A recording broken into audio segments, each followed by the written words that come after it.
We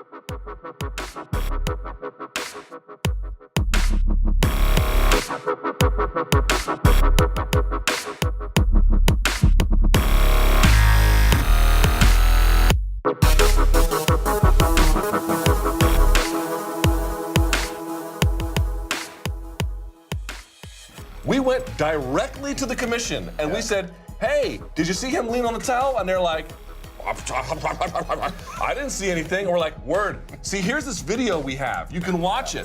He's like, you know what? Gotta let bygones be bygones, player. Sauced up, chilling in the cut. Do y'all follow Nick Diaz on Instagram? Oh my God, like even if he took the fight, it would probably take 3 or 4 years of a master cleanse to wash out all of the THC metabolites in that guy's system. I mean, he stays on the marijuana. I'm not mad at him, you know, do what you gotta do.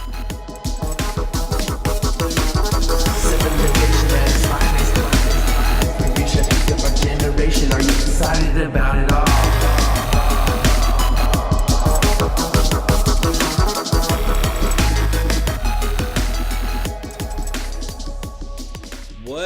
What up, everybody? It's Pulver. Welcome back to yet another Sound of Violence podcast. Sorry, I'll move my clinky-ass drink away from the mic. We are back for Fight Week again, finally. I'm here with Chris. What up, dude? Everything's good, man. You'll never have to, well, not anytime soon. I'm not going to be talking about school anymore because I finished the semester yesterday, so that's what's up. Fuck Got yeah. this summer to look forward to, work full-time, fucking save up. Maybe perhaps go to UFC 214 in Anaheim, save up for that, we'll see. Depending on what that card actually looks like in the long run. Yeah. But either way, everything's good, man. How about you? Pretty good. Oh yeah, you guys can actually find Chris's story that he wrote on Alliance MMA Gym on. You can find a link to it on last week's episode. If you look at that on the website or on YouTube or anywhere you find it, there's a link to that, which is pretty dope, and that's on your website and all that. So Yep. I recommend people check that out. But if you guys are new to the show, we are a podcast about MMA podcasts, which is fucking goofy, I know. Essentially what we do is we talk about the dope MMA podcasts we've been listening to that week, and then on our second segment we go through and we break down any recent fight cards we've watched, and in the third segment we'll be breaking down UFC 211, which is actually a good segue into what you're drinking this week. Chris, what are you drinking? Good old Steel Reserve 211. That's God right, damn it. y'all. If it's UFC 211, you're goddamn right we're gonna be drinking 211. Shout out to all the homeless out there who reps 211. That's right, or my homies, because they're not that different. I'm actually currently drinking a vodka soda because I wanted to save my 211 for the 211 breakdown. There we go. Plus, I'm really just kind of putting it off. Steel Reserve is great in theory. It's exactly like E4040s, which I should apologize for last week's episode. Thank you. E4040, which I got trashed from. So, if you guys hear me real trashed and slurring towards the end of last week's episode, you can thank E40. So we are going to go through, and why don't we start with some of the podcasts that we listened to this week and stop talking about all the booze we're drinking like a bunch of goddamn alkies. So Chris, what did you listen to this week? Let's see, did you... You want to start with the Fortnight? Yes. Since it's become a regular thing, on and I actually haven't heard it yet. On the MMA Fortnight, That's the right. ones I Ariel listened would to, love that joke. Honestly, this week I didn't want to listen to the whole show. I just wanted to kind of pick who I wanted to hear. So, Luke Rockhold was on, or as someone on Reddit called him today, Luke Rocksalt, based on his interview. Oh, that's not that clever. Yeah, I know. It's a little too easy. He says he's open to moving divisions. He really wants to make 205 pounds his new home. Obviously, Ariel's like, oh, what does that mean about your friend Dan? It was like, he's obviously going to retire at some point, so once he does, it's all mine now. He's basically saying, I'm going to make that my division. Right. So really we should be calling him Luke Cuckold, because he's just, there you go, he's just sitting by watching what Yes. shit happens in the division. Yeah, and because that was the thing too. I remember I saw someone say, oh, this dude hasn't even won since December 2015. Yeah, and he's he just hasn't fought, he's just and waiting he just and waiting recently and got knocked the fuck out by the champ. Basically, what he was saying is he's sick and tired of bullshit money fights. I know everyone every top contender in middleweight is. Yeah. Fuck it, it's everyone ruining is the at this point who's like an actual fan. He says he was offered to fight Gegard Mousasi, but how can I fight Mousasi when he hasn't even signed? Good point. That's just shows that the UFC doesn't know what the fuck they're doing right now. Offering him a fighter who's not even on contract. He says he wants to only fight the top-ranked guys in the division. I don't blame him. He thinks the UFC is using him to get Mousasi to sign a new contract. He says out of every top contender, he said Mousasi seems like the only guy wanting to just fight all the time. Every single guy is waiting for a title shot, he said, including himself. The division is loaded. He says that's why he wants to move up to 205 so he doesn't have to wait. He said... That makes sense. I mean, that's kind of how everyone feels about that division anyway, which ironically, we later found out in the week that fight isn't happening anymore. For anyone who doesn't know, GSP... of course, I won't call it hilarious, in just an interesting way he put it in a video, said... don't forget to add that he was wearing a Captain America thing. Yeah, rash guard. That was pretty funny. Right, which Michael Bisping points out. Yeah, we all know you're in fucking Captain America. It that's sucks. right, yeah. So basically, GSP want to wait till October. Obviously, that's not going to happen. So now, according to Dana... It's going to be Yoel Romero versus Michael Bisping like it should have been last 8 years year. ago. I would have also accepted Bobby Knuckles. And Michael Bisping today on a radio show just said, nope, I'm fighting GSP no matter what. I will wait for October. It's like, motherfucker, no you won't. If that... as the fans, that's what we're saying. Well, but he has been saying on his podcast that his knee is still injured. He's still recovering from surgery, and he's been having trouble with it. Oh, well... Either way, you can't really argue with him quick, if that's actually the case. Since it's going to happen, what interim title fight makes sense to you? Anything not involving Anderson Silva.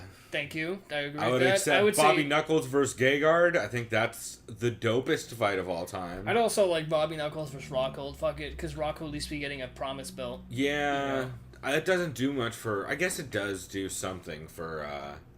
maybe that wouldn't be bad. I'd do that. That'd be a weird fight. It would be. I don't know. I think Rockhold would try to wrestle, which you don't see a lot out of him. Yeah, because he's a black belt, right? Yeah, BJJ? he's super high level. Yeah. So that's what he had to say. Oh, what's interesting to me is he's currently training with Henry Hooft down in Coconut Creek, which is awesome. That's weird. That's a really good idea. Who was he with before?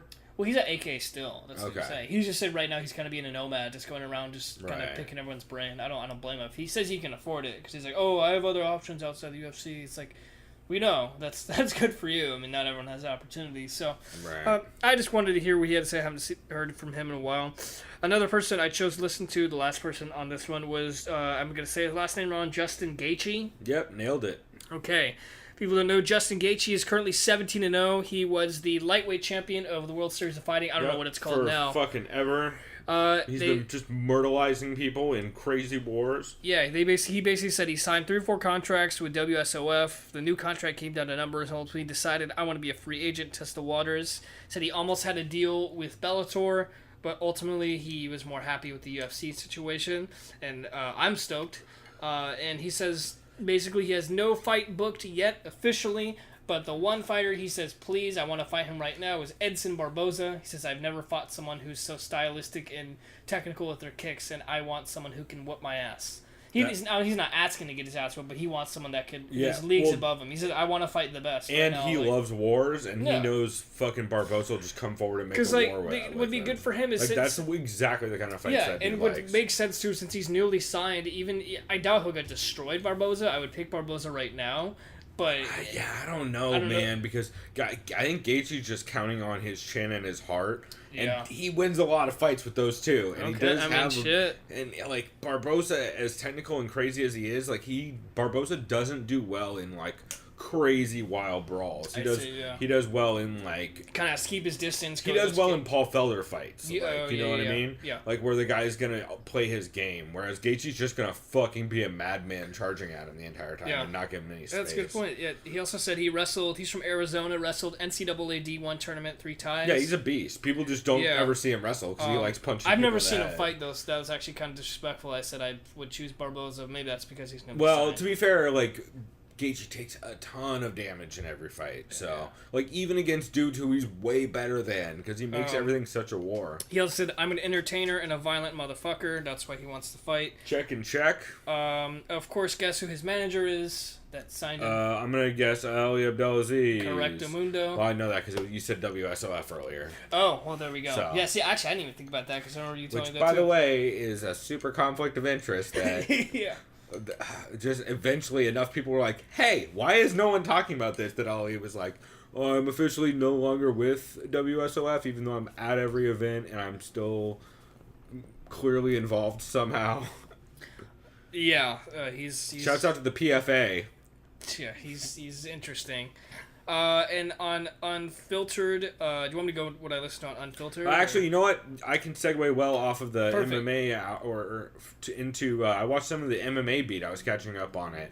And actually, our intro for this week is a weird one because it was from a couple weeks back. It was from MMA Beat 144, which I think is from like a month ago. But I was listening to it and I hadn't heard it yet. And holy shit, Luke Thomas. He brings up Towel 7, which is his favorite phrase, of course, for the DC Towel incident. He says that the commission is like sauced up, chilling in the cut. And then he also says Nick Diaz stays on the marijuana. Probably take years to clear out the THC metabolites. Luke Thomas just goes off in that episode. So I'm going to have some or all of those clips in the intro because he was just fucking so saucy. But it was super funny. Let's see, what else did I have? I had also the MMA Beat 147. They talked a lot about the cafeteria story and the Nate Diaz interview since Ariel was back. And Chuck described it as Bukowski-esque, which I think is absolutely correct. I think that's a great fucking way to describe the weird fucking Fightland cafeteria scenario that Nate Diaz pitched on that. But, you know what? Why don't we... Oh, you know what? Shit, we still haven't used a Nate Diaz clip. Well, we will for our next segment as well, I guess. It's the all Nate Diaz episode this week, evidently. But let's see. You said you listened to Unfiltered? Yeah, I listened to one. Stipe was on only for 10 minutes. That's what's kind of tough, especially when you get the fighters that are fighting during the week. Yeah. And Matt Serra wasn't in studio for that one. Yeah, no, it was... just Jim Norton and I think just Chris Producer, right? Yeah, it was just them. Stipe, of course, says he wants to avenge his loss from 3 years ago when he lost to... it was a unanimous decision to Junior Dos Santos. Says he wants to push the pace more this time. That was a pretty close fight. We may actually... it was very close, yeah. Depending on how this timing goes, we may actually watch some of that in between the next segment or something. Because do you remember that fight at all? Bits and pieces. I know it was mostly just standing up. Yeah, they beat the fuck out of each other. Stipe said he was only 1 of 18 in his takedown attempts. Yeah, well, because he said I think it was in that interview in this that one, he wants to push the pace more because he wasn't used to 5-round pace back then, but he is now, obviously, so he thinks he has the upper hand and he'll have more opportunities to shoot for those takedowns after, tiring him out in the stand-up. He was talking about being frugal with money, saying he didn't grow up with a lot of money. Apparently he did a movie, and he was in a movie with Bruce Willis, and there's a part where Bruce Willis throws him off of a building. So, yeah. Okay. Sure. Yeah. I just like that, fucking ex-UFC fighters or current UFC fighters are just constantly being killed or maimed in movies and TV shows now. And Bruce Willis, of course, probably whooped his ass because it's Bruce Willis. Right. Well, just like the dude in Kingdom from the next episode you're going to talk about. I know, exactly, yeah. Yeah. And also, people who don't know, Stipe is a Golden Gloves boxer, so that's why he has good boxing, of course. Eddie Alvarez was on Unfiltered in another episode. Basically, he was talking about how he was grieving forever. It was 94, I believe, right? Yeah, actually, I didn't even write down the I'm pretty numbers, positive it was 94. It was the new one, right? Yeah, the latest one. Yeah, it's 94, with Frankie Edgar also. Yep. Basically, Alvarez was saying, it took me a long time to forgive myself for that terrible performance against Conor McGregor. So it's a liberating feeling to move on from defeat and start fresh. And then after that, he was just talking about social media and teaching his kids not to be shitheads on the internet.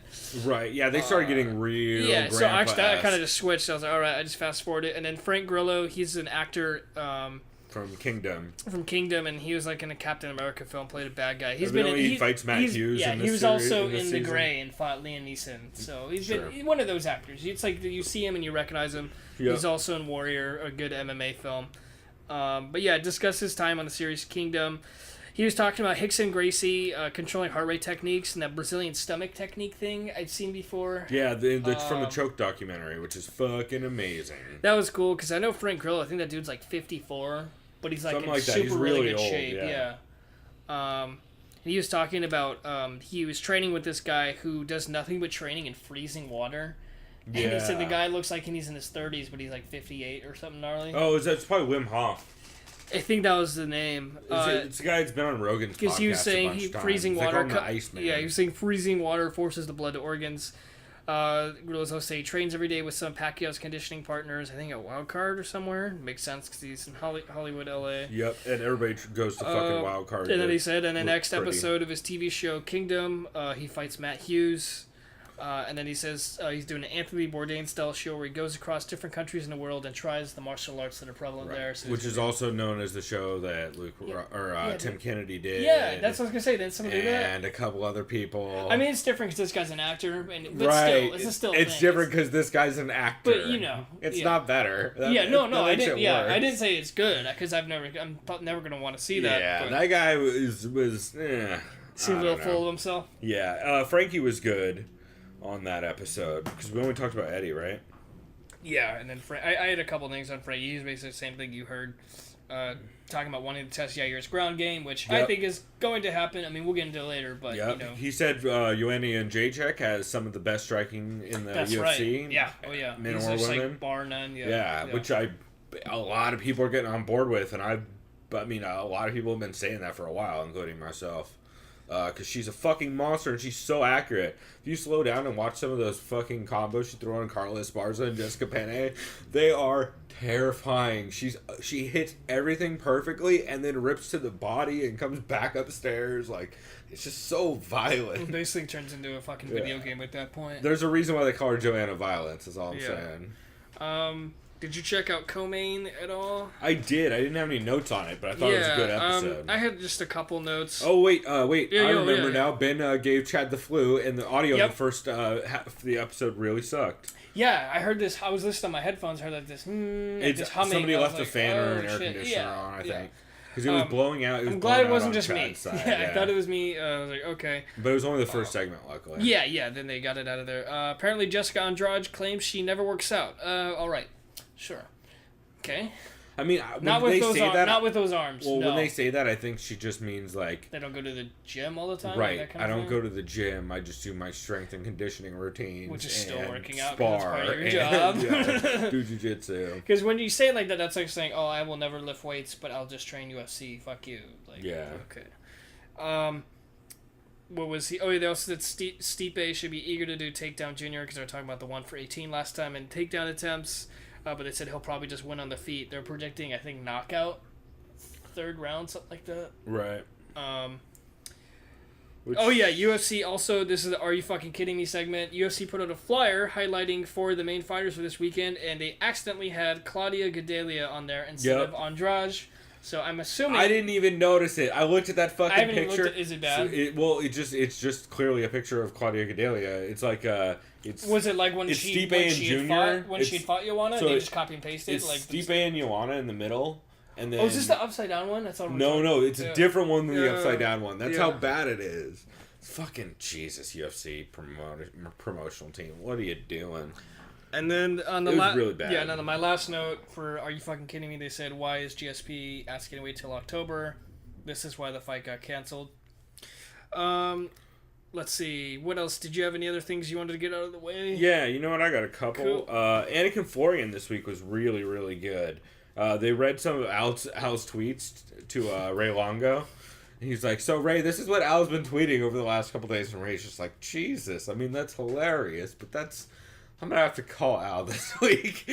And then Ray at one point pitched a show where Renato Larange and Al need to start trying to sell real estate to people. And they're just walking through the house, like walking people through houses, calling it Raging Realty. It's a lot of like, you blew this fucking house. Fuck you. It's a lot of, it was real bad, but real goofy. And then they had Conan Silveira on the ATT coach, or one of the ATT coaches, I should say, to discuss the 9 fighters fighting on UFC 211 from ATT. Yep. Which Oh man, I'm curious to see how they're gonna handle the coaching, because like you got to figure Mike Brown's gonna be in the corner of all the big ones, right? Yeah, that's right. But so does he then do Joanna and JDS back to back? Probably. I think he probably lets Dean do Joanna's fight. Oh yeah, that's right. Yeah. Because I think Dean's been working with a lot of the women. Oh yeah, because I did watch some episodes of Embedded, and Dean was in there pretty much every time Junior was shown training. Well, the thing is he's with all of those guys because there's 9 of them. You know. Yeah, that's true. So it'll be interesting. Also, Dustin Poirier, who's gonna be in his corner. It's gonna be real interesting, but real cool to see what the fuck, how they handle that. And Mike Brown's such a goddamn monster. He might just do like 90% of them. I'm not positive he won't. That dude's a beast. But is he basically like the main head coach, kind of? He's becoming that. I think there's actually a head coach that's not him, but he is like he's definitely like one of the head like game makers, and he's very similar to grappling and wrestling. I know that. Well, and him and Dean are both handle like a lot of the game planning, from what I understand. Plus, Mike Brown's just a fucking Tyron genius. he never goes back down to Florida, right? Because he has his gym in like. I St. think he Louis. still goes to Florida sometimes, I'm sure he still but trains not there, like yeah. He's not down in Coconut Creek that often though. Yeah, he's mostly in St. Louis, hanging out with Sage. Or that's when they're in Milwaukee, but same thing. Yeah, that's right. I mean, same thing, because it's just one of those fucking cold places in the middle of the country. Well, yeah, and it's because that's what a lot of those fighters do. You get one specialty coach, like a TJ and Bang. It's been going on for years, but people, the whole loyalty thing, it doesn't matter. It's like Talk to Cody about loyalty. Yeah. And not fighting people in your camp, Cody. You just gotta be an eagle, right? Get the snake. God, it's fucking poetry. Oh, speaking of poetry, we have some stuff to talk about later. Heavy Hands had a couple good episodes. They broke down the 211 card. They also did extra breakdowns on their Patreon bonus episode. I'm not going to sit here and break down exactly what they were saying. But they just had, if you ever listen to their show or you're looking for like really high level technical points to look for in the fight and where like they think they're gonna most apply in the matchup, they're really good at doing that, and they broke down a lot of that card between those 2 episodes, and like the regular Heavy Hands one you can just get on their regular podcast feed, and that has a lot of the main fights, and then they want to talk about some of the smaller ones on their Patreon bonus episode. And then they also, Connor Rebush started a new podcast, which is actually going to be... the first episode came out in the regular Heavy Hands feed, but future episodes are going to be Patreon only. But essentially they have a new show called The Underdogs, which is entirely about, like, kind of middle of the pack, not the best, like, fighters on the planet. Just like the fucking... I like the premise for that. It's great. I mean, there's a lot of them talking about, like, who's the fucking Hick Diaz fighting? Hick Diaz and the other redneck that are fighting this week. God, one of them starts with a K. I got it right here. Chaz Kelly, Jason Knight. Like, there's a lot of those... Oh, you said Hick? Would you say Hick? Hick Diaz. That's why I was so confused. What the fuck? They call him Hick Diaz. Which guy? I don't remember now. I think it's Jason Knight is Hick Diaz. Maybe it's Chaz Skelly. They're both very redneck. I see why that, yeah. Yeah, they're both very redneck. One of them is Hick Diaz. The other one is not Hick Diaz. But I don't think his official nickname is actually There's Hick no Diaz, way that would ever be... Yeah, but but he's been going by it. And the other guy was like, I'm going to out-redneck you or some crazy shit in some interviews. So it's a lot of that kind of stuff. I expect a lot of middleweight talk on that show. And it's just great. If you like, if you've ever heard the show I've been pimping a lot lately, because I think it's fucking the best, MMA Depressed Us, the host of that, Connor and Phil McKenzie, who is Evil Greg Jackson on Twitter, are now doing that show, which is pretty great. And also, if you're looking for more of their content, Connor Rebush also is going to probably, I'm assuming, put out an MMA Vivisection tomorrow with Zane Simon, where they break down the card, and that a little bit like looser format than Heavy Hands. More of just them like looking at every fight and kind of picking whoever and talking shit. And Connor's like smoking hookah the entire time or whatever he does. I'm pretty sure he smokes hookah a lot. Because at the beginning of every MMA to press us, if you look at the camera, he's just blowing out fat clouds, but does not look to be vaping.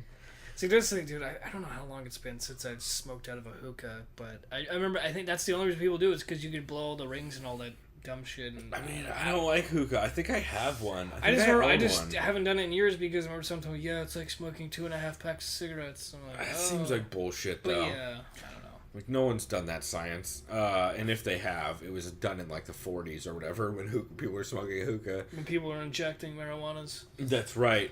Back when they're chasing the fucking dragon or whatever weird shit. The devil's lettuce. Okay, we're so off. Let's see, what else did you listen to? Anything else? Yeah, man. I listened to Two American Animals. Ian McCall wasn't. Dude, in I wanted to studio. listen to that, but I didn't get a chance. Yeah, Ian to get McCall. to it. Unfortunately, don't get me wrong. It was still decent from what I listened to. It was who was it? Oh, it was Eric Apple and TJ DeSantis took. Cool. McCall's. I'm almost 100% sure it's TJ DeSantis. It is because he produces their show. Yeah. He's the reason why McCall has a show. Yeah, and he kept talking about how he loves Kansas City and stuff like that, and Invicta next weekend, which I'm yeah, hyped yeah, because for. you mentioned that too. Invicta. Yeah, actually, I didn't really write any notes before. Actually, you know what's funny? Their guest was Ryan Bader. I didn't even get that far.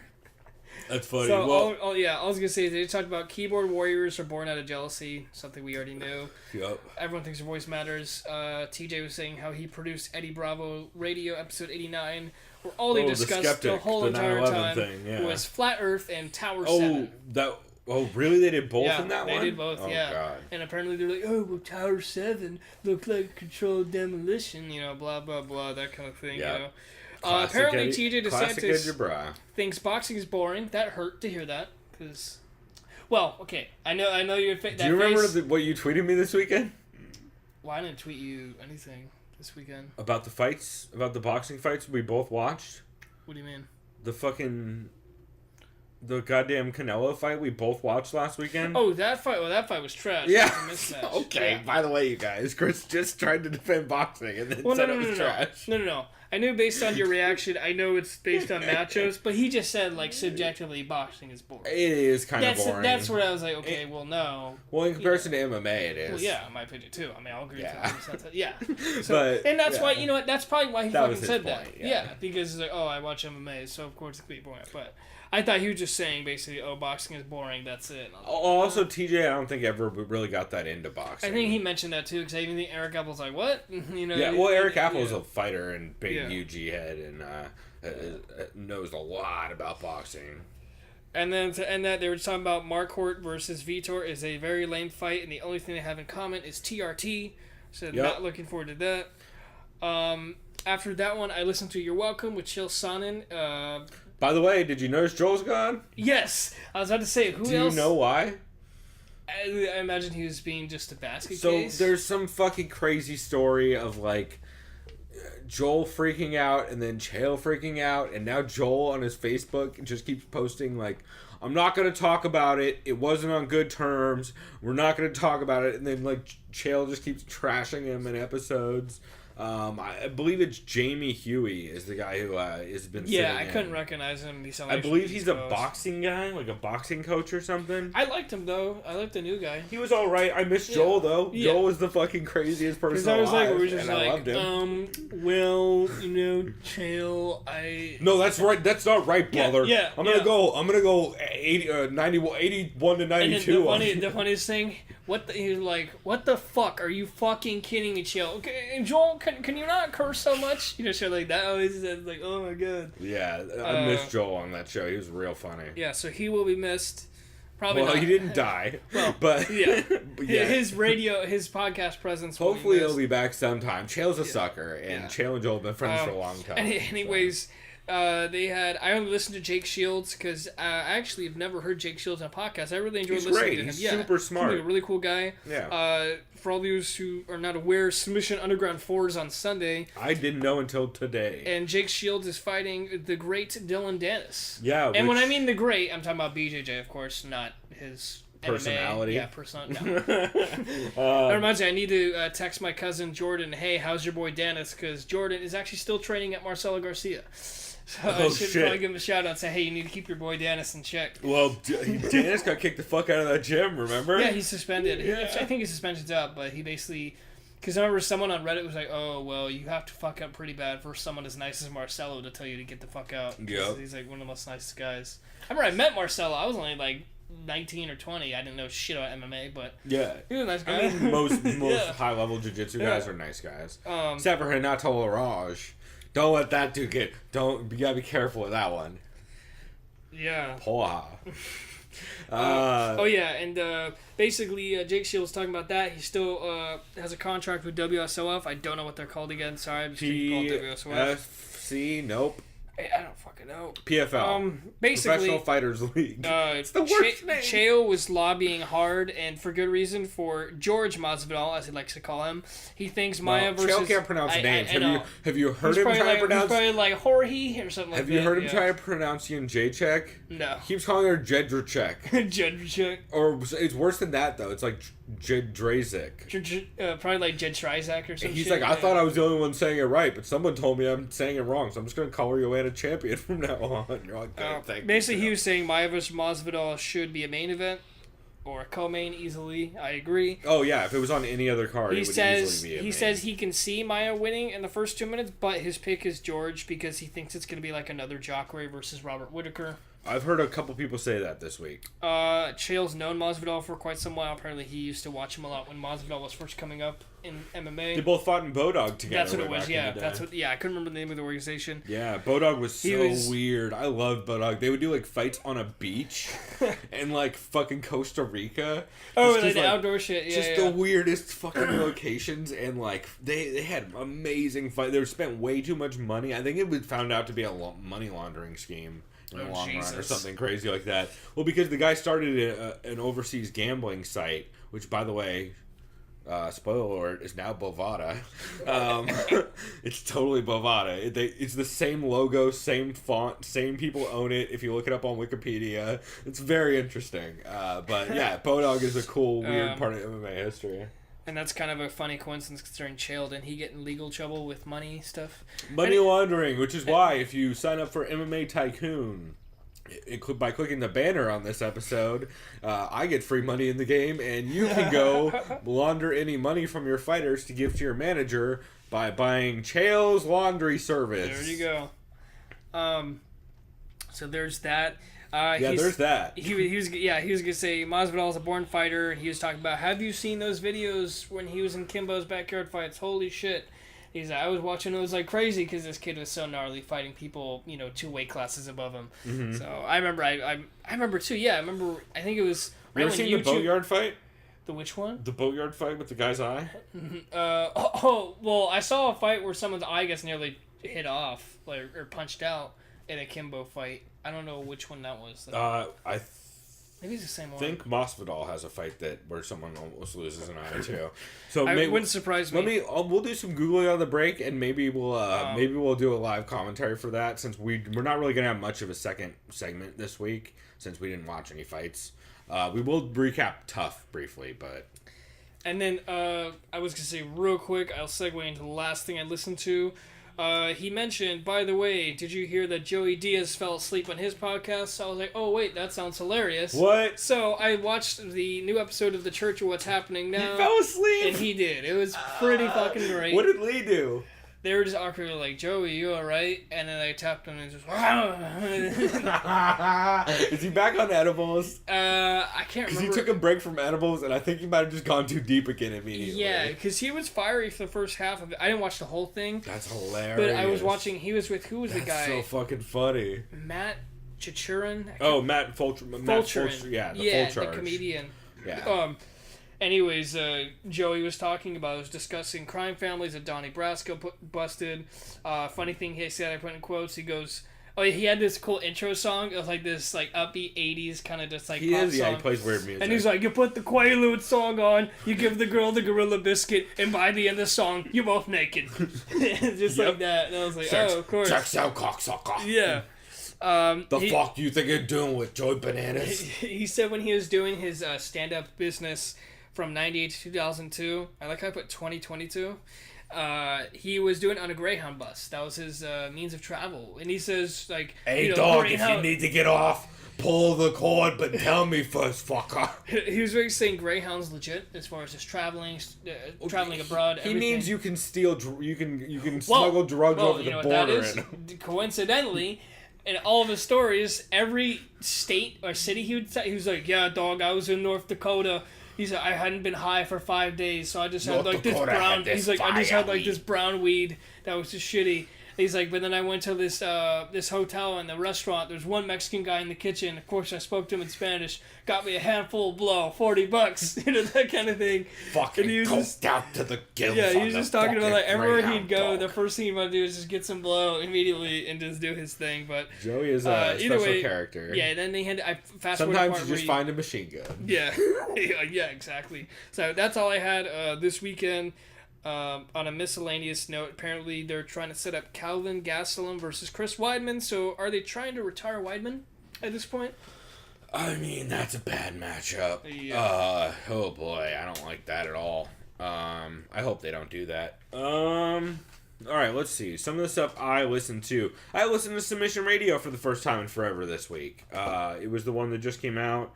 The UFC 211 preview. They had Dave Meltzer on to talk pay-per-view numbers and to talk about the fight that's banned from this show, which we're never going to discuss. Nope. Y'all know who it is. A certain kid having self-aggrandizing motherfucker. Who names their kid their same name? What kind of dick? Jesus Christ. Cut to me having a kid named Chris Pulver. Well, you know who reminds me of? Me. Is that the first time I said my full name on the show? Probably. Jesus, that was a bad plan. Let's see. So, who knows? Maybe it was a fake name. My real name's Jens. Spoiler alert, not that Jens. You're Jens Jr., bro. He would fucking disown me so quickly.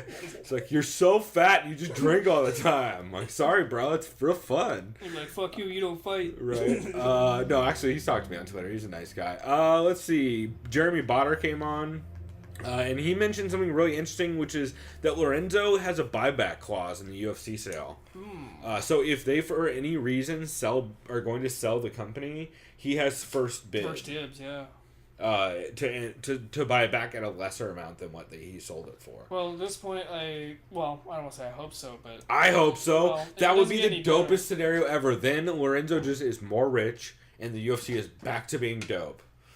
Like, they're back to knowing what the fuck is going on. Lorenzo also has been tweeting fucking salt out at everybody. He's like something... He made some jokes about, like... what's the other brother's name? Lorenzo and Frank. Oh, okay. Frank's the one that like runs more the casino side. Lorenzo, this was like his project. Are they the Italian brothers that are part of the mob? Station Casinos. But yeah, also that. They own Station Casinos in Vegas. But yeah, they're also very So they're Italian basically mob. what Fredo should have been in The Godfather if he actually did his job in Vegas.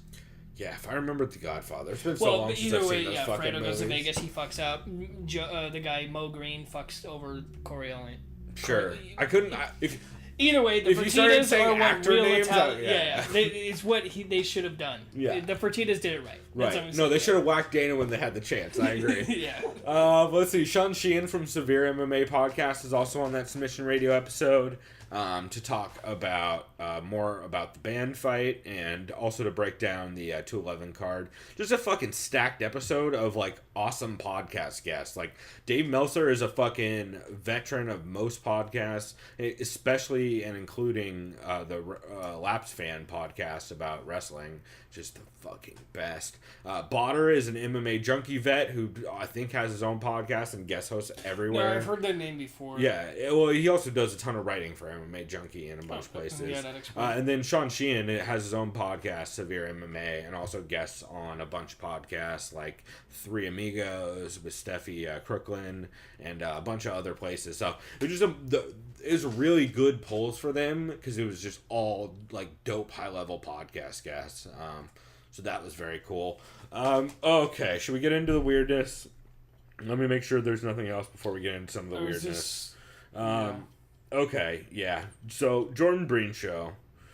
Was this the guy, you said, oh, it's because he's Canadian, why he goes all weird into some of this nature shit? No, remember last week I told you he couldn't do a show on Friday because he was watching baby raccoons. Oh, so he's going to explain his experience? So here's the hot raccoon recap with Breen. First off, you guys can go to GoFundMe.com/BabyRaccoonRescue and throw some money, because evidently some fucking dude in an apartment just tried to, like, kick a bunch of raccoons out, and the mama ditched a bunch of babies. So now he's fucking babysitting baby raccoons. So here's a quote. It's like having National Geographic in your apartment. Here's another quote. It's like hell in the cell with 5 infantile rodents. Oh my. Yeah. He also had some hot takes on Bull Terriers and Air Bud 2 Golden Receiver. He's really into Bull Terriers, and at one point someone was like, wait, you mean those fucking things that look like they have lampshades for heads? Yeah. And he's like, I thought they were amazing and majestic looking. And then that led to him talking about Air Bud 2 Golden Receiver, because you have how aerodynamic Bull Terriers are. Whatever. Very weird episode. And then he also talked about, what was the other thing? Fuck. I can't remember. It was some other huge tangent he went on that had nothing to do with MMA, I don't think. It was just really, really weird. They did talk a lot about Jake Shields' career, though, and how fucking weird Jake Shields is as a MMA fighter. Just like in the way he approaches fights. Oh, they also joked at one point that, I guess in an interview recently, Jake Shields said he wasn't trying to hit McGregor with his latte, he was trying to hit Dylan Dennis, which is fucking hilarious. Jake Shields is a funny dude and has hella Diaz in him. Let's see. Care Don't Care is the MMA Nation podcast hosted by Eugene S. Robinson and Kid Nate from Bloody Elbow. It's basically just their breakdown of the fight of the 211 card, and they go through and say whether they care or don't care about the fights. That's cool, kind of interesting. Yeah, cool podcast. And Eugene S. Robinson's just a crazy man.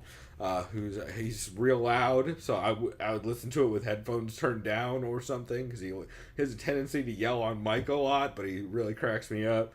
He's just a salty old man, and I love it. It's fucking hilarious. Let's see some other quick notes. The Big Brown Breakdown, episode 24. Brendan Schaub was on. And Brendan Schaub was on. Fuck am I talking about? Yeah, Brandon Schaub. No, Lorenz Larkin was on. Because everybody been blowing up Lorenz Larkin to come on the Big Brown Breakdown.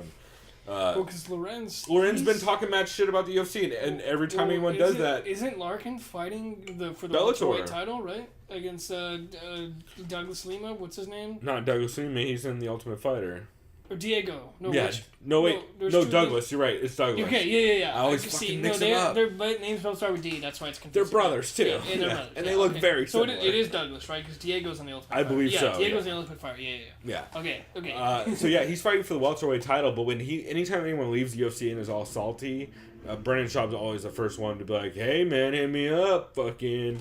We'll get you on. Like, he keeps shouting out Al Iaquinta, like, Al, I'll fly you out here to do a podcast. That'd be great. Oh, they would lay into the UFC. He'd just be like, Dana, shut the fuck up. Yeah. You fucking private jet. The fuck out of here. No, it's just a good episode. A lot of talking about what Bellator is doing and his reasons for dropping to 170, all that kind of stuff. Just interesting overall. And they went through and broke down the card, and Brendan just gave his usual breakdown. Morning Wood Show is back yet again, bitches, for episode 45. They did a 211 preview where they talked about, which was interesting because since they're both ATT, they're like very biased, but trying not to be biased, and they actually didn't always pick ATT guys. Like, they would do the kind of thing where Tyron goes, well, I mean, I'm an ATT guy, and I don't know how this fight's going to go, really. Like, my heart makes me want to say JDS because he's an ATT guy, but I can see Stipe. I think he thinks Stipe is going to win. I think so, too. Yeah. There's a lot of that. Yeah. They did talk about... They actually gave Damian Maia way more credit than I thought they would, and Andrade way more credit than I thought they would. Isn't Masvidal ATT, too? Yeah. Yeah, that's right. He's like... he's different. He's not Coconut Creek ATT. He's like... like Palm Beach ATT or something like that. How many locations? Well, they probably have a fuckload. They have a fuckload, but the main ones are Coconut. The main one is Coconut Creek, and then there's one in like near Miami where Jorge is. One thing I forgot too is I know Alliance sounds there. They said they have other locations too, but isn't it true San Diego's their main one? Right, like for Alliance, I think it's the East Coast too. Someone told me there. Really? I think they have a big location in like near New York or Jersey or something. Interesting. That makes sense. Jersey has a lot of I know Katsugano always does a bunch of seminars in Jersey. Yeah, maybe. She is now, but I was just thinking because now Alliance MMA has a big umbrella. I know San Diego's like the main thing. Yeah, so that's their main one. And but I know they have other locations. Right. Yeah, and that makes sense. I mean, Eric Del Fiero's a businessman for sure. Despite being a dope ass. But that's what I was thinking about that though, because ATT is such a large team. They have multiple locations. For sure. So, and then the only other two I listened to the Outsiders Podcast, which of course you guys can find on Patreon. I recommend it. Holy shit! If anyone has earned your $5 in this sport as journalists or podcasters, fucking Jeff Sherwood and Josh Gross for what they've done for the sport absolutely deserve your money. So go give them their fucking dues that you owe them. Just think of it as like a fucking being able to partake in MMA. You owe them $5 a month. I feel like that's a fair. Actually, I think it's $3 a month. So I feel like it's just if you enjoy MMA, you probably just owe them that for the way things are. But they went through and they broke down 211, and they talked a lot about how no one gives a fuck about the heavyweight division anymore, like in boxing and in MMA, which like is interesting because boxing is finally almost matters again. Like relevant for the first time since the Klitschko. To be fair, the Klitschko's still ran that shit like 2 or 3 years ago, but right, but no one gave a fuck. But no one gave a fuck. This is what it means. There's more contenders now. Well, and it's just to get like more interesting. Yeah, and there's more interesting fighters in general. That's what we want to see. That's why finally they had Canelo fighting Triple G. Of course, I'm gonna fucking watch that fight because it's not a goddamn super fight. I've always been a huge boxing fan, and it's the first time I've been hyped. I wasn't hyped for Pacquiao Mayweather because it was too late, but this is perfect goddamn timing. So, yeah, I mean, and I think it was even on this same podcast on the Morning Wood show that I mentioned just a minute ago, where they were saying like this is one of the first time, maybe it was Outsiders. I don't remember who it was. One of the first times that you see two high-level boxers in their prime fighting each other. Because like Triple G and Canelo are still totally in their prime. Oh yeah. If not, like haven't even reached it yet. What's nuts too is like Canelo's like 7 years younger. Yeah. No, he's like 8 years younger. Yeah, he's like 26. But he's been fighting since he was like 16 in like tiny shows. Yeah, like, exactly. Yeah. So he actually, I think, has more experience than Triple G as far as fighting experience. I think Triple G has more fights, but Canelo's been fighting longer. He has more experience, as far as fighting longer. But either way, either way, that'll be tight. It'll be interesting, man. That'll be a fun fight. Although Triple G looks fucking huge in comparison. Oh no, it's pretty bad. It's pretty noticeable, especially for boxing. You're like, Jesus. Yeah, but didn't you see last week's fight? Look at Chavez Jr. Yeah, but Chavez Jr. isn't Triple D. So also, Chavez Jr. is a real good punching bag from what I saw in that fight. I saw like. I don't want to talk about it. I don't know. I don't know boxing well enough. I'm just saying. Have some offense. All I'll say is this. There was a point in the fight where Canelo was so bored, he put himself up against the fucking ropes, and Chavez Jr. stood there like a goon. Anderson Silva did. Yeah. And he even said in an interview, I wanted him to give the Mexican fans a good fight, so I put myself against the ropes. Yeah, guess who actually does well against someone against the ropes? Triple G. That's why we all want to see that fight. Right. So, I mean, we're done talking about boxing. Was there anything else you kind of had? The last one I just wanted to bring up briefly was Sean Funky and the Baddest Man. That's right. Although I didn't get through all of it because actually Chris got here while I was finishing it up. But they talked a lot about the flyweight division and how insane it is that they're making a flyweight division. And they once again, as we have covered multiple times on this show now, went through and broke down the numbers of how many women are in each division and how there's like 7 women in the featherweight division at all that are even possible to make featherweight. Might as well say 6 because GDR is probably going to retire because of injuries. Who knows? Sure seems that. Is that what it's officially being called as injuries? It's a huge rumor. Yeah, they said. Well, I don't doubt. I've heard it's police training or government because she's military training because she's like a police officer in like in the Netherlands. Yeah, why? She's Dutch. They don't require you to go in the military right now unless. No, but she's like I think she's like a. Or is that like her job outside? I don't think it's military. I think she's like.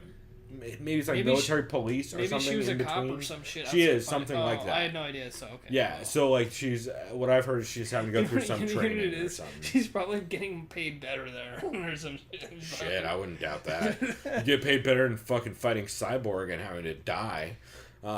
Good luck to Megan Anderson too, since that'll probably happen actually at this point. I don't know if that'll happen. Does Cyborg make 145? I'm just kidding. She always makes 145. She's never missed that. I don't even think she's ever... No, she's blue weight. I think in Invicta. Or not Invicta. Sorry, Strike Force. Way back in the day. But not in a long, long time. So, nah, it wouldn't actually be an issue. But I don't... I don't... Fucking... Those divisions. And they're talking about like 25. Like, Joe Moore made a good point, which is like, you can't have the same weight classes in Bellator and in the UFC for women, because that means you both don't have enough fighters. Like, they should just both pick 2 divisions and then just let the other ones have the other ones, you know? Like, UFC should just take 115 and 135, and Bellator should just take 125 and 145. Yeah. Because then they could both actually have divisions, rather than like, so right now Valerie Letourneau is going to fight, like, I don't know, like, whoever... like, can come up from 115 at Invicta, I guess, in Bellator. Like, I don't really know.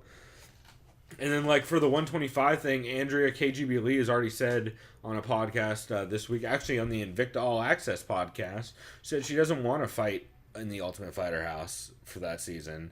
Wait, really? Yeah, because she's like, it's not worth it. Like, I feel like I can just get in. Like, I'll fight my way in. I don't want to go through the Ultimate Fighter. It's not going to be that beneficial. And it's going to lock me into a terrible contract. Also, Chris, why don't I go ahead and show you what Andrea KGB Lee looks like, so you can understand why the UFC are totally going to pick her up. Oh, dude, I've seen her fight before. Yeah, you've watched her in Invicta with me. Times, yeah. Super cute. So I can understand why she believes that the UFC she will was the just Wonder pick her Woman up. chick too. Yeah. No, that's not another what's her chick. face? It's like from Hawaii or some shit. What's her name? Yeah. Oh, not Raquel Paului. What's her name? No, but she's from Hawaii though, so it might be. Yeah, it is. She is from Or Hawaii. oh, but you were that's just not thinking her of a name. Hawaiian fighter. No, it's oh god. I don't know. Wonder Woman Invicta. What's her goddamn name? Rachel Ostovich. Oh, okay. Yeah, Rachel Ostovich also probably. Also, other Russian. Yeah, Rachel Ostovich is a fucking beast. You will probably. Oh yeah, I remember her. Oh hey, look! Actually, I just found a. We'll actually link this in the comments. You can find an article from 2015 by Roxanne Modafferi on the Underground. Oh yeah, right now. About Rachel Ostovich. So we'll put that in there for no reason, because fucking Roxanne's great. Actually, fuck that. We're gonna put the thread that Roxanne made on the Underground about next week's Invicta card, because she fucking dropped in and was like, yo, who's watching Invicta next week? Here's the card, I'm second on it. Like, we're all watching, Roxanne, you know that. Don't be silly. But anyway, that's about all I had to cover podcast-wise this week. Did you have anything else you wanted to talk about? No, that was it for me. I'm just glad I actually listened to some podcasts for once. Yeah, me too, man. It was fun. So, you know what? That works out about well timing-wise. We're going to take a quick break, and then we'll come back. Since we don't have anything to recap fight-wise, we're going to do 2 quick segments. We're going to briefly talk about the tough... oh, boy. What is it? It was Tough 25, Episode 4. Oh, I know what it was. I'm trying to remember. Hanging with the boys! Yeah. Fucking Cody Garbrandt. Oh my god. Chilling with the boys. He's the worst. So we'll talk about that. I will drop that clip 18 times in this next segment when we're talking about it. And then we'll real briefly. And then, who knows? Maybe we'll watch Jorge Masvidal street fight from back in the day. Yeah. So look for that, and then look for our 211 breakdown here coming up. But here on this next clip, along with my refrigerator in the background that just started deciding to be real loud, you can hear Nate Diaz talking all kinds of shit on the MMA Hour last week. Since I didn't get to plug it then, plugging it now, bitches. So check that out.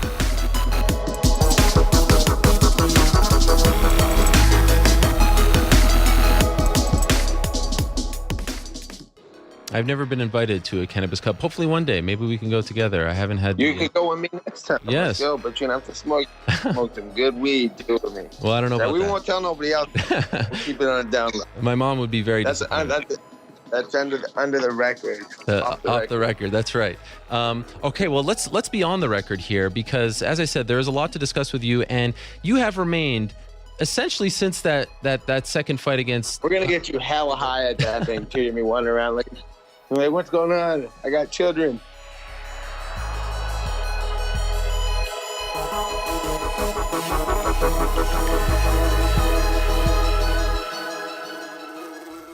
Hanging with the boys. Hanging with the boys.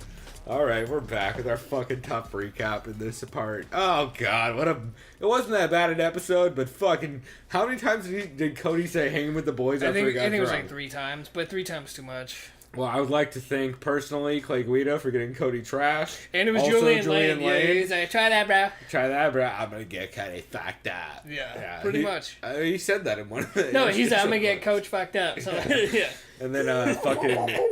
Evidently, Clay Guido is pouring like fucking horchata shots or something weird. Oh man. It was it was. I was gonna say, to be fair, horchata shots might not taste bad because recently I had peanut butter shots with Trevor and Michael Granger a couple weeks ago, and that shit was fucking amazing. Those are dangerous. That was down at Gallagher's. Well, it's not Gallagher's anymore. Oh shit! Down in OB. Yeah, dude, peanut butter What's shots. What's it called now? It's not called Gallagher's. Fuck, I don't even know what it's called now. Well, I didn't know. It's still Gallagher's. Either way, peanut butter shot is basically like I was drinking peanut butter smoothie, and you could barely taste the alcohol. So it's dangerous. Yeah, very dangerous. That's pretty impressive. Yeah, don't do it. Don't do drink those. Don't do it. Don't do it. Oh, maybe you just get yourself an E4040, so instead you know the ramifications like of your a professional. actions. That's right. Or you can get a 211, as I'm about to drink in our next segment. Anyway, so yeah, on that tough recap, like, so overall, let's see, James Christ, James Jesus Christ. That's right, James Jesus Christ, JJC is what we like to call him. Kansas City KCJJC. KCJJC fought. Fuck your acronyms. Do you remember who we fought? Oh yeah, Johnny Nunez, who was Nunez, back actually, I believe. from Tough 22. Yep, teammate of Misha out at Extreme Couture. That's right. What did you think of this episode? It was fine. It was fun, yeah. I actually liked it better than the other ones. Yeah, because the other one, that was funny. There was no hanging with the boys. Yeah, hanging with the boys. There's no Cody trying to be an eagle bullshit thing that he's done where he snaps at TJ. No, it's real Cody, where Cody's just like drunk and yelling, hanging with the boys. Yeah. Hanging with the boys. I liked it though. It clearly shows though, since we might as well explain what happened. Basically, Kraus is 6'2" as a welterweight, which is very tall for a well, I don't know if it's very tall, but it's tall either way. I mean, it's tall in fighting in general. If you be a fucking heavyweight at that height. He just had his range, his striking was crazy. I'll give Nunez was explosive. I think it's Nunez. I don't think he has an in yet. I think it's just Nunez. Maybe like it is Amanda. Nunez. I could be wrong. It just the I way just saw they the keep little writing thing was on there. Oh really? Because every time I saw it, it wasn't there. They just say Nunez because I don't know. It's whatever. Anyway, so that dude, he Johnny, Johnny. So good old Johnny. He started out real strong in that fight. I was impressed, especially when it's a shorter fighter. He had a 5.5 reach disadvantage. He had some good inside boxing. He was really closing distance well, and he was catching. He wasn't catching Kraus clean at any point, but he was catching him like while Kraus was moving away, he'd catch like the side of the top of his head, or like catch him partially on the cheek. Yeah, unfortunately, they didn't really engage in any clinches until the very end when Kraus dropped him. Although he like kind of Kraus slipped, I guess is what it was, right? That's what. Yeah, he slipped because it looked like he almost dropped him, but it was that Kraus slipped. And then Kraus did land a pretty good knee early on to the head. And then he landed that later knee right to the body, liver, which later he said it hit him in the liver. Yeah, because that's when Nunez, Johnny was telling Misha, he's like, it made me want to quit at that point because I felt sick, like I was going to throw up. He said, I gave up. Or I think that's what he said, yeah. Literally, because he says he felt like I'm gonna. Yeah, he said I feel like I'm gonna throw up during the fight. Right, which I don't know. I hope that's bad editing. by the UFC? I think he said, I think I was going to give up. I don't think he said I gave up. Okay. Well, either way, he tapped, so he still gave up. Right. Well, I Well, mean, he if you have to tap, he you have didn't to fight tap. hands a lot either. Yeah. He seemed pretty bummed about his performance. I thought he did good in the outstretch, but I think Kraus was just a better matchup. And yeah, Kraus ended up hitting the knee, taking the back, pounding him out, and getting the choke. Liz sprawled him out, it laid him out, or flattened him out. Flattened him out. Yeah, Got the double unders, flattened him out, and pounded on him until he once gave saw up the neck. that was a wrap. So that was an interesting fight. It wasn't, it was entertaining. Cody real salty again, 0-4 so far. It's funny that the camera zooms in on his face every looking time, real and it's mad. fucking great. Yeah, he's just I vexed. feel like Cody, the way Yeah. they're editing this, I feel like Cody might not win a fight this season. I think so. And then, one thing we forgot to mention. So that was that fight. And before we talk about what happens next, I want to talk about something that happened earlier, which was one of the low points of the season. Do you remember Hot Tub Poem Time? Oh man, dude. Because Jesse Taylor started his First of cheese all, at Hot Pub. can we mention Hot the thing Tub- before that, which was still really bad? Huh. It was T.J. Dillashaw's birthday, and his team, of course. the pube bear. It wasn't pubic hair. It was totally Tom. pube bear. I mean, okay, it probably was, but they're not. But either way, Tom Galicchio. He's basically a Sasquatch. Great guy, nice guy, but he looks like a fucking Sasquatch. Right. Just a lot of He's body a hairy hair. motherfucker. Yeah.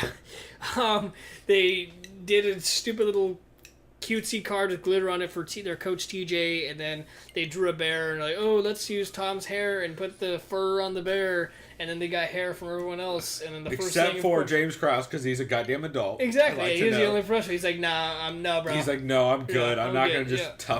tough this to like fucking Ultimate Fighter. I've got a up this fight to worry about, situation. not my hair. Yeah. Well, also he was also sat out Poem Time, which I Yeah, appreciate thank as you. well Yeah, from him. we all appreciate it. Yeah, and It's the speaking reason of why I Poem have a Time, James Krause shirt. It's because he abstains from Poem Time. and speaking of Poem Time, it I should sounded say Hot Tub Poem Time. it was bad. 'Cause it makes it way gayer. Yeah, right. Yeah, it's Jesse- like that South Park episode where it's like, is it gay if it's more than two dudes in a hot tub, and it's just dudes? It's always gay if there's two Yeah. dudes in a hot tub, or more or less. It's always gay. But either way, it was very cringy. Probably one of the most cringiest things. The thing that made it worse It was to bad. me was this. Was the the finger snapping. And Like- Jesse Taylor found it okay. Like, Jesse Taylor's like, they were actually really supportive, you guys. Yeah, yeah. Everyone normally makes fun of me for my Cheez-It poems. Yeah, but he was like, JT Money, up and doing the funny something. Gonna fight until I hit round 3, knock you out. I'm a bumblebee. Something ridiculous, right? Yeah. Something about Cheez-Its coming back. Oh, cheesecake. I don't know. Oh, yeah, Cheez-Its. Cheesecake. I Snack think? of the past, cheesecake, something. Yeah, it was I real don't bad. know. It was all bad, and even with and Gilbert kind of said it in a rapping way, but It his was made upsetting. zero They were sense. all upsetting. They're all bad. Every and, one of them and was James Cross, upsetting. they was like, all right, guys, group hug, and James Cross is like, James yeah. Cross, they're like, come on, James. And he's like, It was bad. Probably the worst thing I've actually ever seen on Tough. Really. Well, except for Julian Lane in Well. every other episode. Or Well, I would also accept fucking the other idiot who is constantly in jail. What's his name? Who didn't even make it on this fucking episode? Junie Browning. Oh yeah. That fucking Momo. Jesus Christ, Junie. I know Browning. a lot of people would probably mention the Tony Ferguson, but that was funny more than anything. I'm sorry Yeah, because the I dad don't was care a about deadbeat that dad. one. That Yeah. was great. Well, and also Tony has a history with that, which no one ever talks about when they're bringing that up. And Tony, to be fair, looks like he's probably sober and doesn't drink at all. And if he does, he's very responsible. I don't know, just because of how disciplined he is as a fighter. Nowadays. That's Back no. then, I know I'm saying nowadays because I remember he said he used to be a bartender. I think during that season of Tough. Yeah. So, but yeah, nowadays he. No, he he's a has shit- fucking dude. He's Yeah. a monster Oh, nowadays. He's yeah. terrifying. Yeah. He's legit scary as shit. He seems like he'd be very, very nice as long as you met him under the right circumstances. Oh, but yeah, if you of course. didn't, he'd be fucking scary. He's gonna be like, I'm gonna go Vegeta on your ass or some shit. Yeah. Fucking turn you on. Exactly. And then the only other thing that happened in that episode is they picked the next fights that are gonna happen. Oh, in and which of course, Cody's a what does super dick. Cody do?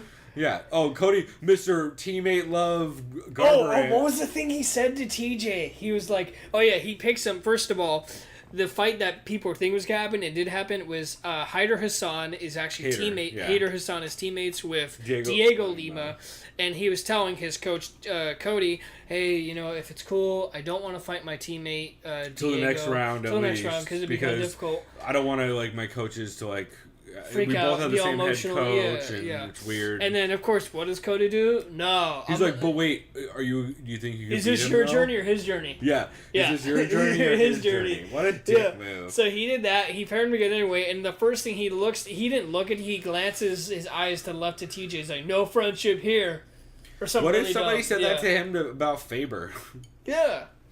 Yeah. Is it your journey, Cody? Should you leave Team Alpha Male? Yeah, shit like that. Hey, you know what? Hey, That's actually TJ, hypocritical. Look at is it TJ. TJ? Is it your journey or Clearly, his it was journey? his journey. He's with Bang Ludwig and doing better than ever. So, Jesus. I mean, come on. Yeah, not impressed with Cody Pot at and any kettle. point. Yeah, I mean, fuck. Cody's really not great during this episode, so yeah. I mean, oh man, it was And then just. you probably like Lima next week, right? In that fight, I think. I you were do. about- I super yeah. like Lima. Yeah. I don't His know Hyder why. was the only one affected. I don't know why Hater Son, unless Hater Son yeah. has gotten way better since the last time I've seen him. Which, to be fair to him, I don't remember much of. Dude, I'm sorry. It's been a long time. I shouldn't have left you without a dope rhyme to step to, Hater Hassan. But Now you sound like the poet. God damn it. that's right. I'm the Jesse Taylor of this podcast. Call me JT Money because I ain't funny. I'm serious about these rhymes, yo. And your nose ain't runny. Yeah, well, no, my nose be runny because I stay on blow like Junie Browning. I don't do that, y'all. Only What's a couple times that? on this podcast. Anyway, I'm so off topic and joking. Where were we? I was gonna bring up something. Oh, I was gonna segue the fuck out of Tough because I don't have anything else to say about it. How about you? So up next, we're gonna watch Jorge Masvidal fights Kimbo's protege Ray, who was like 2 or 3 weight classes above him. Yeah, and I did confuse earlier. You'll hear me mention the Kimbo Boatyard thing, thinking it was Masvidal. That was Kimbo fighting in a boatyard. I always Yeah. mix up Yeah. Kimbo and Ray. I mean, Kimbo and Boatyard and Ray and Masvidal. Like, I always think Kimbo fought Ray and To Masvidal be fair, it's fought because those are like the Boatyard. 2 greatest Well, yeah. And also, Ray is Kimbo's protege, so it just even clouds it even further. So what we're going to do is we're going to cue you guys up for this segment. Let me move my recording program. Shouts out to Audacity, you guys. Shouts out to Audacity for helping me pass my class. Yeah, dude, if you guys don't know about Audacity, it's the greatest audio editing program of all time. It's completely free. It's open source. It's fucking amazing, simple to use, and it's really high quality. I don't think it's available for Mac, unfortunately. I don't know if it is, but who the fuck uses Macs? Journalism students at my school. I'm gonna say female journalism students. Well, Thanks, well, Chris. I mean, you're Thanks, right. Chris. I mean, you're Not right. I'm not wrong. I mean, take it from me. You're definitely not wrong. Guess how many journalism classes I've taken. Well, I would imagine. Guess how many San Diego State girls I've known. Probably a couple. Yeah. That's how I did that math. Spoiler alert. It had a little to do with journalism and mostly to do with girls at San Diego State. Anyway, so we are going to watch this clip of Jorge Masvidal versus Kimbo Slice. It is on Demetrius Very's YouTube channel. And I believe Jorge is only 21 years old here. Something like that. Maybe not even that old. Maybe 18. Yeah, because Chael mentioned he was, I think, 19 when he started. Yeah. So something like that. Yeah, I think he's 21 in this. I think you might be He's right. young as shit. I will put a link in. Why does this have dislikes? Is this the right video? Well, we'll see. Maybe Ray fanboys? Oh, wait. Is this the wrong video? Nope. Oh, wait. I forgot to kill the audio. Sorry. Oh, wait. No. This is not the right video. You're right. Christ. Okay. Hold on. I super lied. We're going to go to That first one's real good. this first one. That one's still real good. That's not the right one, though. It's not Ray. The sequel. No, that is Ray. That is him. 100%. Really? Yeah, first one. They fought twice. Oh, right. Which one's first? That one's the first one. The top one? Yeah. Almost. Okay, we're watching the first one. I believe From so. 2008. Jorge Masvidal. Yeah, this is the one. Jorge Yeah. Masvidal versus Kimbo Slice Street Fight is the name, which is not accurate at all. He's not fighting Kimbo Slice. Oh, this is the rematch, actually. This is the second one. It is the second. God damn it, Chris. Okay, sorry. Go back. Watch. Go down. Watch. Go back. That's the first one. I know. Sorry, This is the because one this I was is when they're gonna in the. click on. This is. Yeah, this is the. This is actual it. See, they have. Okay, sorry, guys. So 3, 2, 1, go. Yeah, because this is Okay. where he's like in a alley. So Yeah. actually, this is the same.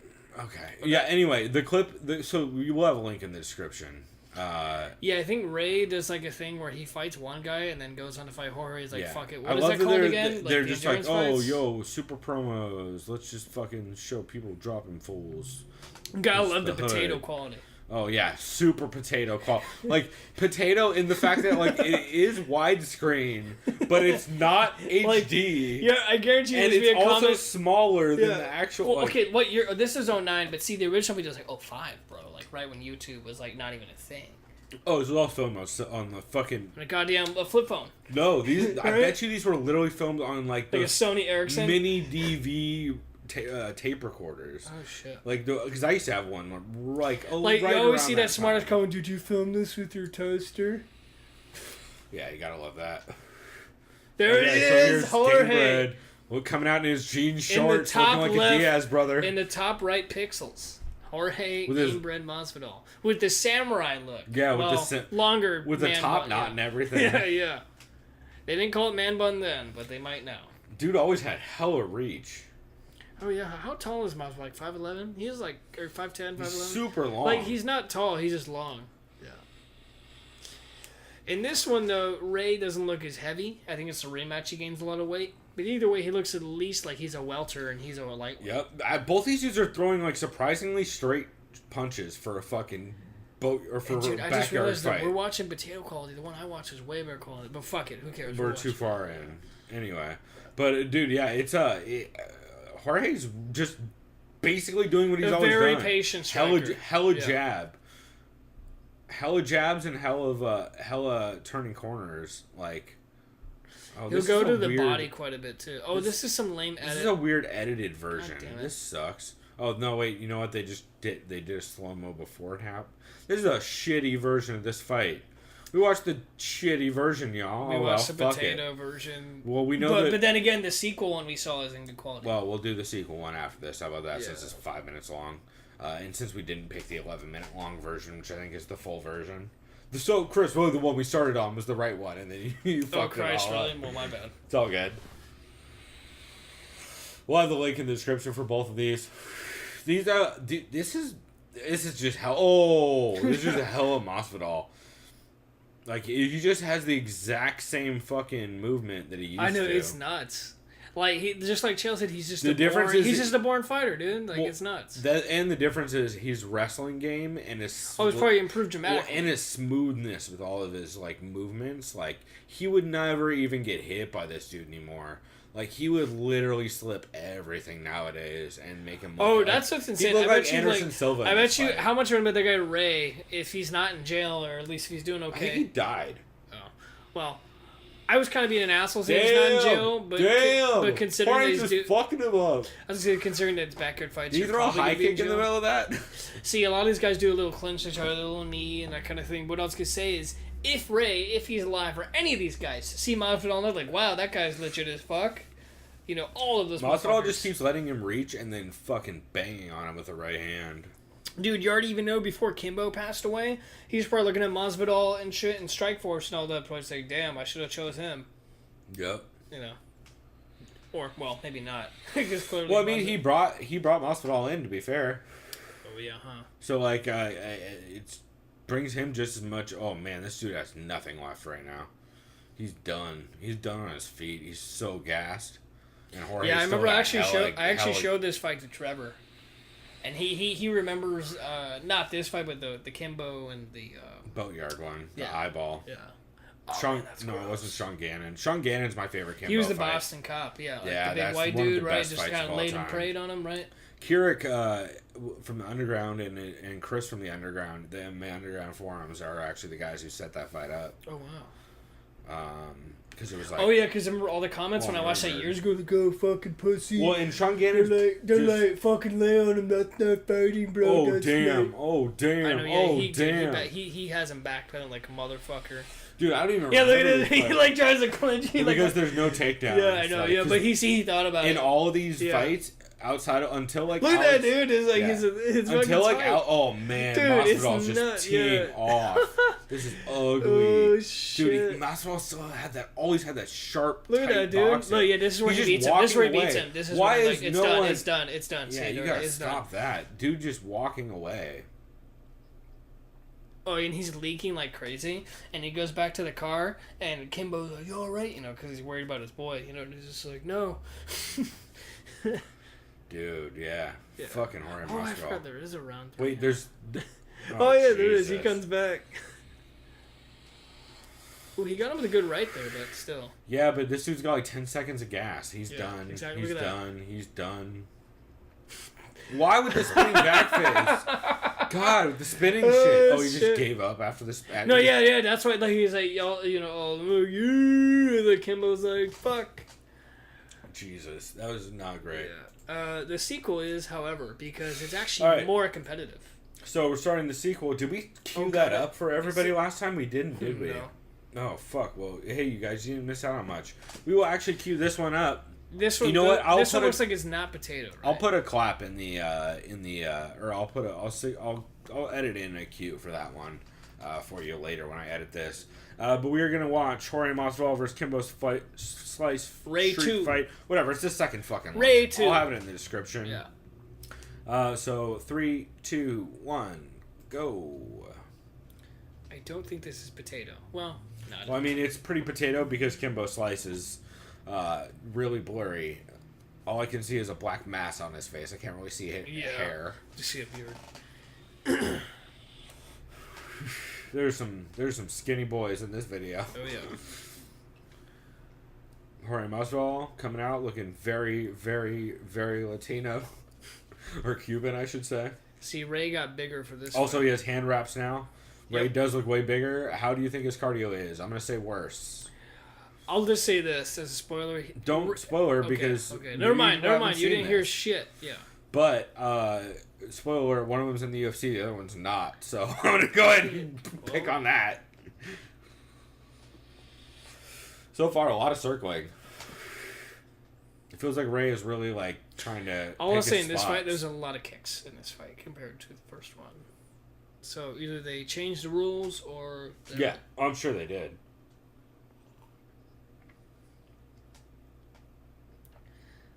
Let's see. Because a lot of these fights evolved over time. Like, they didn't used to allow ground Oh, they game. would never kick or anything. Yeah. Well, would they never do they anything. never used to allow ground game either, and then guys like Alex Caceres, like later on, were having fights where they would have I ground forgot game. Caceres was in that shit because Yeah. he was from Perrine or whatever. Yeah, that was. Caceres is dope. Yeah. I Bruce- like Bruce Caceres a Leroy. lot. Yep. I think he's still with the UFC, right? I hope Yeah. so. He just I think he he's fought on- Yair in the last fight. He's on the 3-fight losing streak. Yeah, but he's fighting monsters. But he's fighting exactly. He was Faber, Yair, and I forget who else, Some like other dude. Rivera or something like Jim that. Rivera or some shit like that. Yeah. It wasn't Rivera, but it was somebody like that. Damn. By the way, that speaking of Jimmy Rivera, you hear who he's fighting next? Thomas Almeida. Should be interesting. I hope. He'll murder Almeida. I mean, I think so too. He'll fucking knock him out in the second. Maybe third, but probably second. He'll take him Almeida into deep water and kill him. So see, this fight, Ray is more patient. He definitely is waiting and trying to pick spots and not just bum rush him. But And like, you would hope so for he's a not rematch. getting the better of no, really any he still isn't. But exchanges, you like- would hope so for a rematch. Yeah. Either way. Well, Ray's just reaching so much still. Like, Didn't even have a proper guard anyway with his hands up. He just, Well, yeah, he kinda just keeps reaching. slaps down and see that? like anytime they exchange, he reaches. See, he'll like reach and then swing.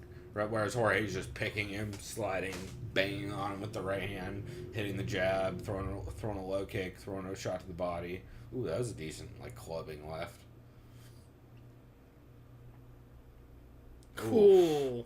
Oh man, this dude's already done because of how hard you saw with this when he threw that Oh, shot yes. that hard. Look at that. Oh, that's what I do. What Stand the up fuck, roll. bro?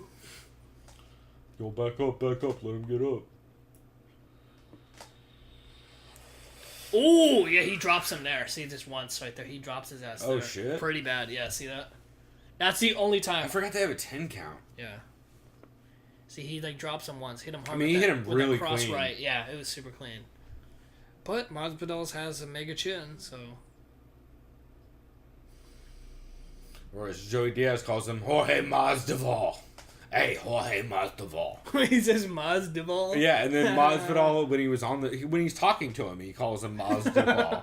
He's like, Oh, was he Jorge on Church? Was he Masvidal. on Church? Twice. He's been on a Oh, couple, or shit. twice recently. He's been on a lot of times. because they're both Does Cuban. he ever call him out? Well, they're both Cuban, Yeah. so they talk like they just like always. Yeah, no. One time he was like, Joey, it's Masvidal." He's like, "Yeah, Jorge Masvidal." I'm like, dude, and he's just like, "All right, Joey, Is he, let like, it way go. too It's, high? it's Uncle Joey. Fuck it." Like, it's like, "Hey, you got that Cuban blood, dog. Hey, where you eat down in Florida? I know you know the spots."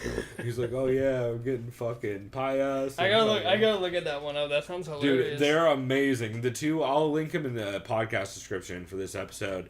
Or the show notes. There's, I think, 2 episodes that I know of that happened in the last year or so with Jorge Masvidal. I don't know if he had more earlier. But since Joey's Cuban and Masvidal is like super Cuban as well, Joey just fucking loves him. Jesus, just stop the fight. The guy just stopped fighting. Brain damage 101. You got this, Ray. Don't be a pussy. You got it. Hey, Ray! This boy ain't shit. Marco Pollo Reyes. You know what I'm saying? Oh yeah, did they call it? Fuck, see, this one's weird. Yeah, they called it. Yeah. Look at fucking how young Jorge looks. Damn. He's my protege lost again, but it's all good. Hey, Kimbo, giving up them props. Kimbo's such a good guy. I heard he's like a fucking genuinely nice human being. I've heard a bunch of interviews from him, and he's super nice in interviews, but I've never ever heard an interview of anyone saying anything bad about Kimbo, Yeah. except for Dada, which is kind of why I wish Dada died instead. I think Dada's jealous with me, so. I mean, clearly, yeah. But, Even though I could bench press like 650. No one, first of all, no one cares. Yeah. You can bench press 600. No one, because that doesn't help you in a fight. also, you can do it once. Yeah. Yeah, I think you're right. I think it's like this, like. Right. And then you let it fall on your neck, and then you try not to die. Like, yeah, I feel like that's how that went. Anyway, that's our weird second segment for this podcast. You probably should have skipped forward through it. It was weird. For our third segment, we should have put that at the last segment. Fuck. Well, we'll Maybe I'll fix this in post. Maybe you guys just heard the last segment of the podcast. I don't know what I'm gonna do. We'll see how creative I get. That was the last segment. Just kidding. Now we're looking for. I don't know. Yeah, maybe. Anyway, coming up next, or as we already have stated, there was the Stipe Miocic. Actually, you know what? Nah, it's too late. We've already come too far, Chris. This is the third segment. Fuck it, we're going. 211 preview. Here we go. Third segment, 211 preview. It was only 26 minutes of bullshit that you guys had to sit through. So, we are getting into our 211 preview. I am about to crack... Actually, no, we have to in this order because I'm about to crack a 211, and I'm gonna get... If I don't get drunk, or if I do get drunk, it'll totally mess up the... Don't get last week drunk. No, God, no. I don't think I could get last week drunk unless I started chugging out of that bottle of vodka. Don't do it. You're right. I should start chugging out of the bottle of vodka. So look forward to that in the next segment where I chug bottles of vodka. You've been warned by the man himself. That's right. Start drinking 211. All right. I am going to rape the motorcyclist outside, and we are going to break down UFC 211 with a 211 from Steel Reserve. So look forward to that. We'll be back. All right, doing it one take, one recording. Oh, here we go. Yeah, eating chicken sandwiches, yeah, oh, yeah. Chicken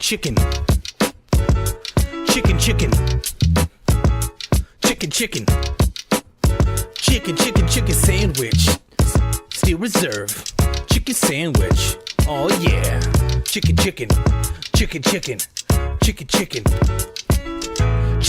sandwich, Steel Reserve. You are the meal that I deserve. So delicious and make me swerve. That chicken sandwich, Steel Reserve. Chicken sandwich, Steel Reserve. You are the meal that I deserve. So delicious and make me swerve. That chicken sandwich, Steel Reserve. 99 cents for a chicken sandy. Walk 30 feet to the liquor landy. 2 tall cans, 2 211s, 248 is what I'm spending. Bag it up. I'll pay with debit. Swipe my card. The machine just read it. Type my code. Beep beep boop beep boop. Give me the brown bag. Fuck the see-through. Chicken sandwich, Steel Reserve. You are the meal that I deserve. So delicious and make me swerve. That chicken sandwich steel reserve. Chicken All right, everybody, we are back to our third segment. That was also me opening a Steel Reserve 211 tall can, which I like to call the R2D2 of beers. Shouts out to my buddy Dune, who has the R2D2 tattoo with the 211 logo on it on his body. He also has Bart Simpson and a bunch of other terrible decisions. He's my favorite. Everybody go hit up at Dune on Twitter, because he's got the best goddamn username on Twitter. That dude's great, and he's hilarious, and he also does a podcast about the Goosebumps books. Is that the one where he said he's in a bathtub and he's really high? And he's drinking 211 in a bathtub. Or he's drunk, He's most known for drinking 211 in a bathtub, reading Goosebumps to you. So check out that podcast, because it's fucking elegant. Anyway, now that we've gotten through all those weird plugs, this is our 211 breakdown of UFC 211 that's happening in a day. 2 days from when we're recording this. We record Thursdays because fucking hella news always breaks on Thursdays. Thursdays and Friday was last minute. Friday is during weigh-ins, yeah. but like Thursdays is when like, oh, I'm not even gonna make weigh-ins, like Henry Cejudo style, which I don't know broke his hand. I don't think we've even brought that up on the show yet. That it got canceled. Yeah, Henry Cejudo is no longer on this card against Sergio Pettis because he broke his hand, which is a huge bummer. Because that would have been a fun fight, and I totally thought Sergio was going to murder Henry Cejudo. What did you think on that? I actually was going to pick... Other way? I was actually going to pick Cejudo, but like decision. Just because I really like Cejudo's performance against Joe Benavidez. I thought that was a very close fight. I did too, however, I feel like But then again, to be fair, I haven't watched much of Sergio lately to really kind of gauge what kind of a fighter he is. I just he feel a like striker Sergio like has... his brother? Yeah, well, he's exactly Anthony. Except with a little bit better counters, as noted. And he is taller than Cejudo. Yeah, but the thing I liked is that he has way more experience. Like, people forget how little experience Cejudo has. He's had, like, 6 fights. Yeah. I think Sergio's had, like... I can look this up and be accurate instead of just making up a number. I would guess for fights for Cejudo 12, and then for Sergio like 20, something like that. Unless I'm way off on that. So Cejudo has had... I'm guessing 12 fights. 5. You can go up this. Oh, that's the one. It's right matches. there. 10 wins, 2 losses. So he's 10-2. And Sergio Pettis is, since I'm going to show dogs to fucking Wikipedia. Not that it fucking matters. So he's had 17 fights. 17. That's a huge difference. And so he's 17 to 12. He's faced hella more competition than Cejudo has too. And he's a bit younger too. Wow, he's only 23. Holy shit. Exactly. So I'm I really thought Sergio Pettis was going to be able to put on a standout performance in that fight. Unfortunately, not going to happen, which is a bummer, but, wrestlers be broken. So, we will go ahead and start at the bottom of this card. Looks like Joachim Christensen or I'm going to go with Joachim, yeah. Joachim. I think it's actually Joachim. I have no idea. I can't be right. I think it's Joachim. Joachim, yeah. Versus Gazmir. I'm going to go with whatever John Anik says. Go ahead and Google what John Anik says to pronounce it and do that, because he listens to tape. He asked them to say it into a microphone. So, he's the best. Versus Gods. Oh, and look where he is from. Okay, I'm going to go ahead and say Antigulov is his name, because I'm not going to try and pronounce that first one. It's Gadzimurad Antigulov. Yeah. Gadzimurad. Yeah, you actually nailed that. Yeah, right. And he's from he beat Rogerio de Lima in the last fight? Okay, yeah, he's from Dagestan. Holy shit. I'm going with this guy. Yeah. I'm sorry. 100%. Dagestan, Habib. Habib time. Yeah. Yeah, well, hashtag. Habib soon. Right. Well, hopefully. Yeah, tiramisu time. Yeah. Not his tiramisu. It was just like Anthony's steak time Pettis. It was Gadzimirad's fucking tiramisu. Because he's like a heavyweight or some shit. Right. Yeah, I do like that dude who I've never heard of to get that. Yeah. Gabriel Benitez. He's from Tijuana. We've probably broken down that fight on this. Is he from card TJ? Previously. Yes, Gabriel he Benitez? is. Yeah, I remember him from Tough Latin America Season 1. Yeah. He's a really good boxer. Yeah, and entertaining guy. He beat Sam Cecilia too, which is a big feather in his Wow, cap. and by guillotine. Yeah, that's a big feather in his cap, and he looked really good in that fight. Also has wins over Clay Collard and the loss to Andre Feely, which was Andre Feely's probably best performance, I would say. I couldn't think of a better one. Enrique Barzola has been fucking getting people stoked after the Chris Avila win. And then he had that loss to Kyle Bochniak. And the win over some dude named Horatio that I've never fucking... Gutierrez, Fernando Perez. I'm sure I've watched that. I know I've watched that fight because I've watched that entire card. Couldn't tell you who that guy is. So I'm gonna go with Mowgli. Let's see, Chase Sherman versus Rashad Coulter. You know what? I've actually never heard of these guys, unfortunately. Chase Sherman, you've seen before. The Vanilla Gorilla. Who He else fought is called the Vanilla Wall Gorilla? Harris. Heavyweight. You're not thinking heavyweight is why. Oh, that's why. Yeah. Because he fought Wall Harris and Justin Ledet, rather. And he fought once in Titan, which I think I saw him in as well. He's facing the Daywalker, who low end heavyweight. I don't know. Oh anything man, about. what the fuck? Guys from LFA, LFC, Jesus XFO. Christ. He does have a Bellator win on the cool. Warren versus Galvo card, 135. Shouts out to Joe Warren.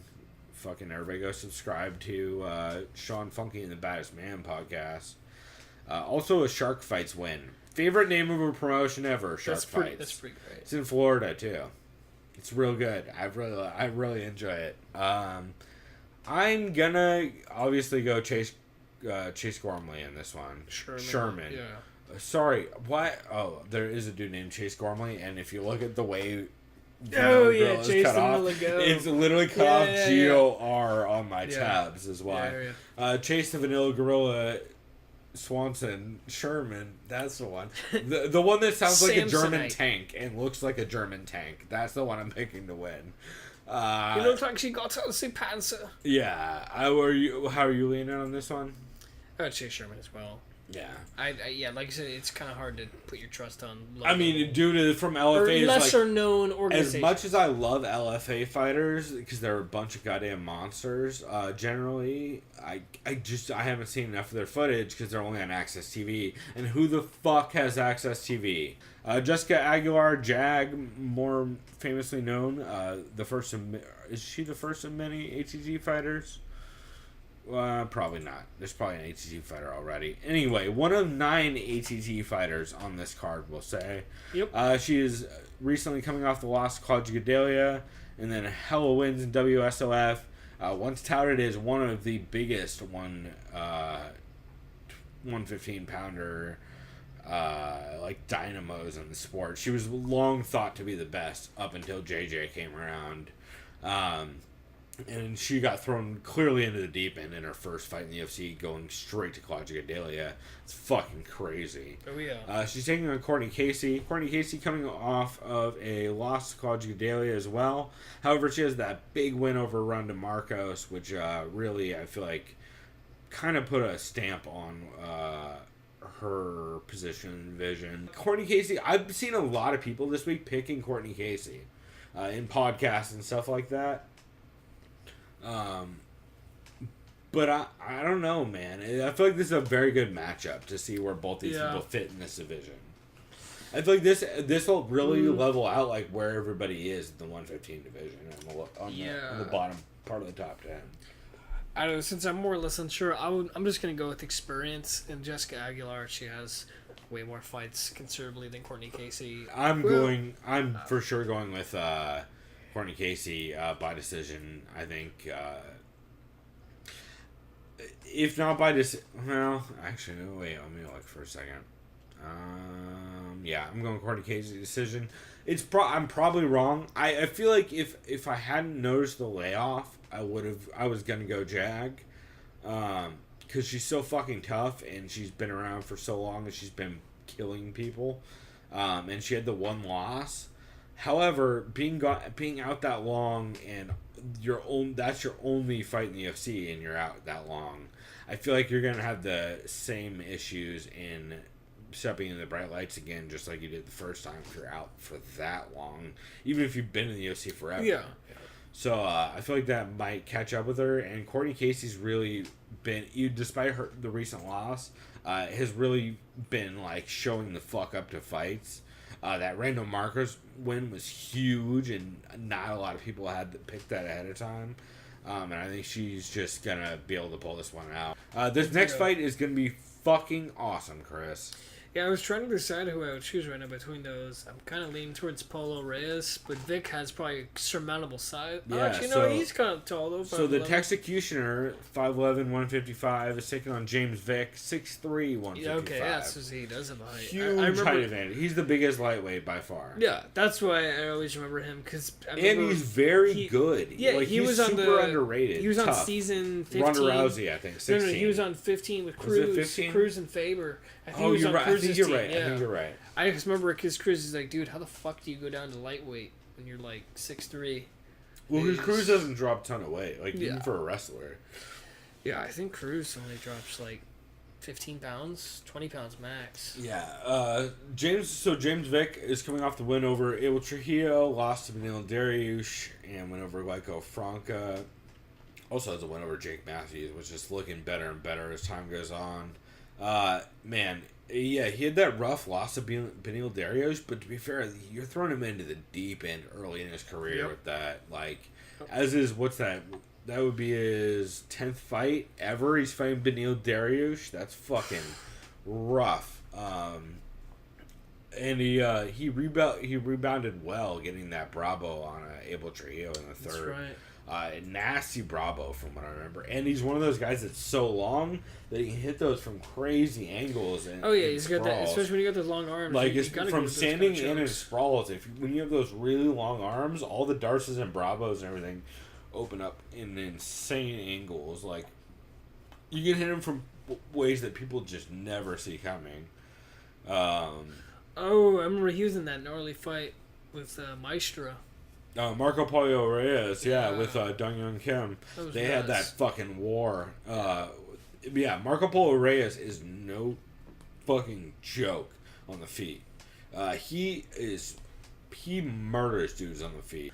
But Is he still out of TJ right now? Luck. I don't remember I think he was at Alliance. I don't know. He was at Alliance at some point. Yeah, he was was at Alliance. unaffiliated now. But who knows if he's updated Sherdog. He's probably in TJ with Miguel Reyes, who's the Alliance kickboxing guy. Possible. Yeah, because he has a gym in Tijuana. Well, does he? Yeah, Miguel Reyes was a guy who met Eric Del Fierro, and they together promoted the They would promote. This is part of my story, by the way, guys. Yeah. By the way, we'll have a link in the description to Chris's website where you can check out this story. Either way, MMA wasn't legal in California until 2005. So Miguel Reyes would tell me, "Oh, we would just literally recruit a bunch of American Californian fighters, and they all fought in TJ for us. If they signed because into they had organizations. That's how they made money. They fought. And they had in Mexico. They had that weird organization that would be right over the border that was super fucking crazy and dope. There was one called Extreme MMA that he did. There was another one called El Maximo Retimo, shit like that. Yeah, Extreme MMA is one of the big ones. There's another one though that's even bigger that he did, I believe. I could be wrong though. I could be mixing up my names. It might be Extreme. But I heard about those cards because guys like Jeff Sherwood and people like that would go, or Josh Gross would go down there and cover them back in the day, like back in fucking whatever it was, 2002 or whatever. Yeah, like 2002, 2004. It's something like that. Yeah. So it's fucking cool, man. That's a cool part of MMA history. So have you picked who you liked? I like James Vick just because he's way taller. Really? Yeah. I mean, I know the safe bet's Paulo Reyes because he's a fucking zombie. I don't know who the safe bet is. I feel like this is. I'm going Vick just because his range. I feel like because of the reach advantage and the height, and he's just gonna keep him. Let me look at this card. I feel like a low key. This might be the most even fight on the card. I think low key. This is the most even fight on the card. It's a pick 'em. I'm just gonna go with Vick. It's a super pick 'em. I'm just going to get taller. I love Marco Polo Reyes. I think he's a fucking warrior. I think he's gonna have I don't know. The problem is I don't know what Vic is gonna show up. Like if the Vic from the Abel Trujillo fight shows up, he'll fucking kill him. If the Vic from the Benil Dariush fight shows up, I could see him kind of getting overwhelmed with all just the fucking variety and bum rush of Pulver, which is, I mean, if you look at Benil Dariush coming out of King's MMA, the fucking Rafael Cordero, Fabricio camp, like, they're good at bum rushes. Anyone remember the flying fucking head kick to fucking Travis Brown? It's one of the funniest things I've ever seen. Yeah. Oh my god! Everybody go watch the MMA Depressed list of Verdum. Wants to square up Verdum. I wish Brown Fabricio would have drop kicked. It was the best, dude. It was the best moment of all time. That fucking kick. That's so dumb. It should have never happened. It's the weirdest. MMA is so fucking weird. Anyway, I like James Vick. No wait. Yeah. Nah. Yeah. I like James Vick. I don't know. I'm really at a toss up for that one. This next fight, I'm gonna go James Vick mostly because I think he'll be able to bang enough low kicks and kind of eat away at the gas tank and kind of veteran his way through it. This guy Jared Gordon, I think I recognize from a season of Tough, but maybe he kind of looks like one of those assholes. Well, he's only ever fought in CFFC. Oh, so never mind. He fought the one before the one we went to. Okay. So he fought at the New Jersey one that was right before the because we went to CFFC 64, yeah. 64, right? And he was at 63. Michael Quinones El Capo is straight out of Titan FC. Okay. So why the fuck is this fight so high up on the cards? I don't know. What the fuck? Good agents, definitely Ali. I hope this is not written correctly on Sherdog. If this is really the way they align this, unless these dudes are both just like they're badasses, crazy people. No, they're probably like prospects or badasses. Well, they might just be crazy people who like sprint forward and throw overhands. Just throw hands, yeah. Fuck it. Like, it has to be that. They know something that we don't, so that's probably why it's so high up. I assume so, or they just ordered this wrong. Because that would seem like the first fight on this card, maybe second. That's very weird to me. Chaz Skelly, Jason Knight. I love the this card. Right? Yeah, Battle of the Rednecks. Jason Knight, if you watch him, he was the one that in the fight recently, he was fucking straight up taunting the dude, telling him "fuck you" and being like, "What bitch? What bitch?" That. Throwing his hands out to the side and taunting real bad. It was this fight against Alex. Nope, it wasn't Alex Caceres. I don't remember which one it was. Dan Hooker, maybe? It could have been Alex Caceres, but I don't think it was. Chaz Skelly coming off the win over Chris Grutzmacher, which is a huge win. Grutzmacher's a beast. And a very I remember watching him in Tough. He's a tough son of a gun. Yeah, and getting an RNC on him is fucking... Man, that's pretty impressive. Especially coming off an Anaconda win over Maximo Blanco as well. And losing to Darren Elkins, looking back on it... No shame in that. No shame. Let's see. He also has a sub win over some dude I've never heard of. I don't know. I guess I'll just go with Jason Knight. I pretty much had the same amount of fights, and he just came up. But then again, yeah, that was this year. Okay. Yeah, I'm going to go with Jason Knight. What, by what? Like, do you feel like he's going to grind out a decision? Like, how do you feel like the fight's going to go?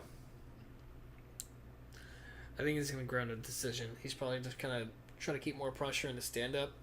Try not allow, what's his face?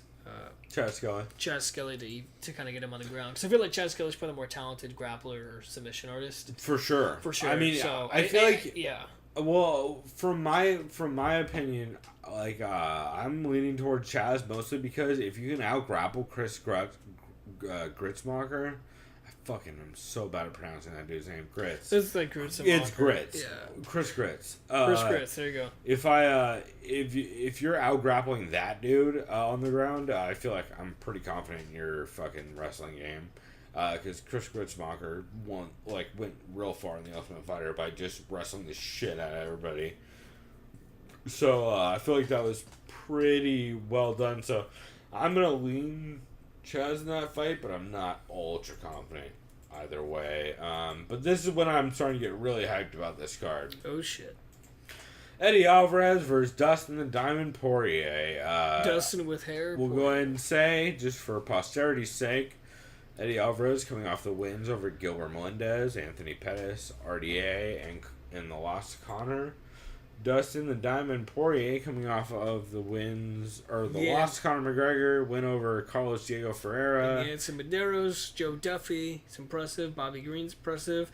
He had the knockout loss to Michael Johnson. That could have gone either way, but good on Michael Johnson to capitalize. Well, dude, Michael Johnson came out on fire. But he did, yes, yeah. Like, in a way, we rarely see Michael Johnson. And he had the big win over Jim Miller. Yeah, that was a good fight. So, Chris, how do you see this fight going? I mean, I don't know if Poirier really has a wrestling background, because he does have pretty good wrestling. I mean, he's at ATT, so you gotta realize he's got pretty good wrestling. Here, let me see the heights here. I know RDA's short. He's 5'8". I'm not RDA. Alvarez is short. He's 5'8". Was he like 5'9"? Oh, they're the same size. Yeah, they're not the big difference height-wise.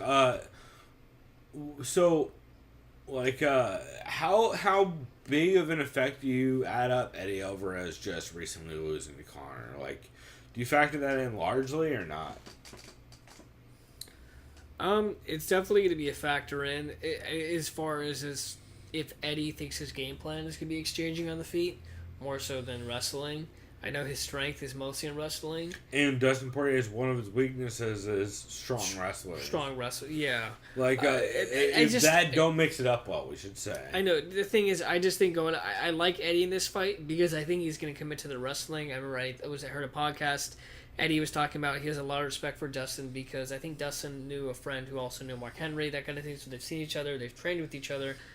And I think both of them will exchange a little bit on the feet. No one's going to really hit each other too gnarly, I don't think. I think it's just going to be Eddie just relying on his good wrestling game, just grinding him out on the ground for a decision win. I agree, except I don't think it's going to be on the ground. I think it's going to be the fence. I think Eddie's going to absolutely Pettis the fuck out of this fight. I think everybody's going to fucking hate it, and everybody's going to shit on Eddie afterwards, but he's going to get the goddamn W by putting just literally... push, like, for a while I was thinking like Eddie will work his takedown game more, but I don't even think he needs to do that.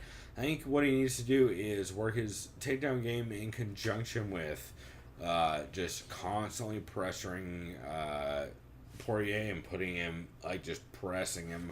Even if you fail out a takedown, you just keep pressing forward and put him against the fence. And then you work from there. Because Eddie's really good against the fence, and Poirier, from what I remember, unless he's drastically changed his game, has had some trouble circling out effectively. So I think I agree decision, but I think Eddie might lean that one out. Let's see. UFC 211. David Branch, Christoph Jocko. Weird fight. Speaking of David Branch, I'm on co-main event. They talked about David Branch would be one person I would never recognize as David Branch. If you walked into the room, you'd be like, "Hey, who's that? You look like you are in some kind of athletic sport." Yeah, but sorry, I don't know your name. Yeah, meanwhile, he's just been murdering everyone since WSOF 1. That's great. He lost one fight in Titan FC, and then he just killed but look who he lost to, though. I mean... to Anthony Johnson. Yeah. Okay. Let's make sure that's the Anthony Johnson. It's probably Rumble. Because that's one of those names that you I hope it's... Yep. Oh, man. That's Rumble. No shame in losing to him. So, if you're losing to Rumble at what weight class? Let's go check. 185. You for sure. That's an okay loss. Also, oh man, he has a win over Dominic Steele, who's currently a UFC fighter. And then went on to we should note, actually, he has been in the UFC back in the day. But it was way back in the day, like where he's fighting dudes like Gerald Harris. Gerald, and fucking who's some more Paul Harris and dudes who have not been around forever. Fucking Jesus Christ! Like, some of these names are crazy. Taking on Christoph Jocko, though, who fought around the same time, where he decisioned Talis Ledes. He also killed Camden McCrory with punches. That was pretty bad. It was fucking rough. And he's coming off a bunch of pretty impressive performances. He lost once via guillotine in the UFC. Magnus Siedenblad? Yeah, and Magnus Siedenblad is pretty legit. It is a weird weight class. at 185, like 185 is what Heavy Hands always it refers to as like the unsure weight class. Like I believe they refer to it as like the journeyman weight class, because it does feel like that. It's the I believe that Conor Rebush even started an article series called the League of Extraordinary Journeymen, specifically for 185 because it was so weird like that. But I feel like this is going to be a fun but weird fight in congruity with that. So, are you feeling David Branch? I'm feeling David Chris Branch Ochoa? all the way. I know they both haven't fought in like 6-7 months, something like that.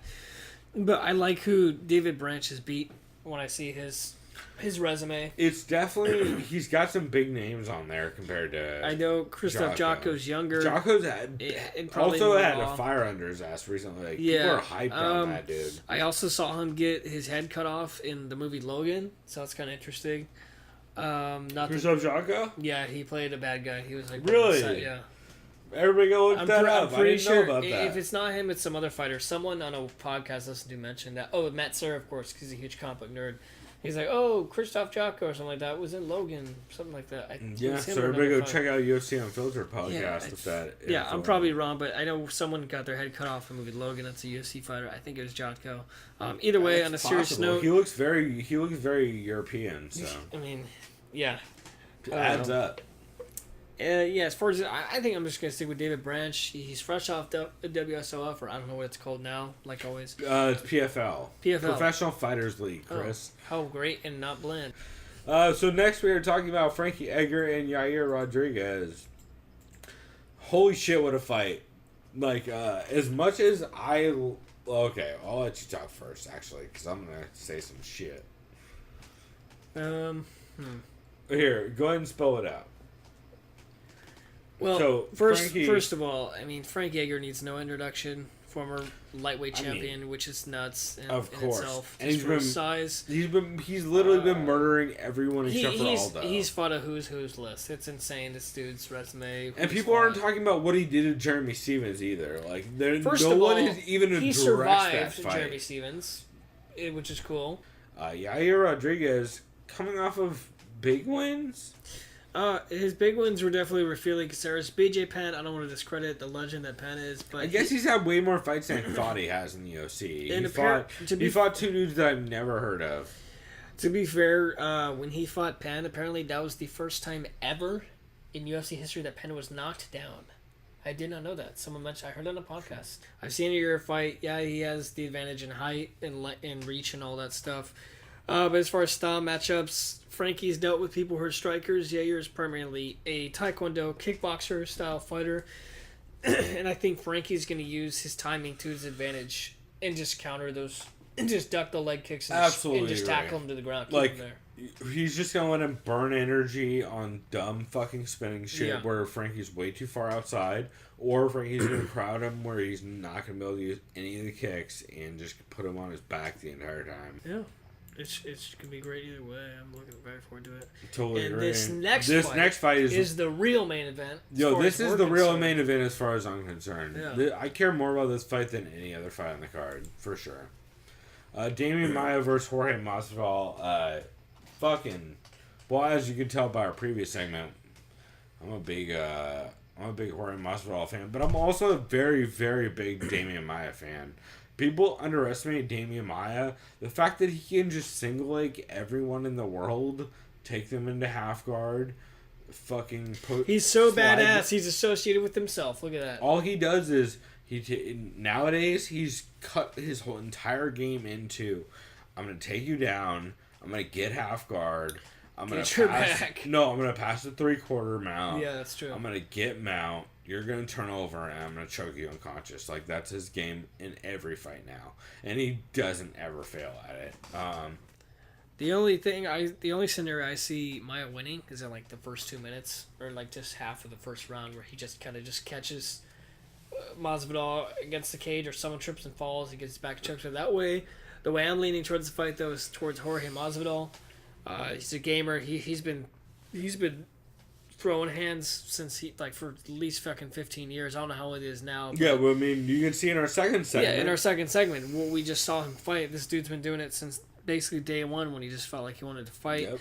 I know he has underrated wrestling. I've heard him in past podcasts who were talking about his wrestling experience. He's been killing guys lately. He says he fights with the top NCAA All-Americans. He's like, I don't care if I get my ass whooped. I learn something. I grow better every time.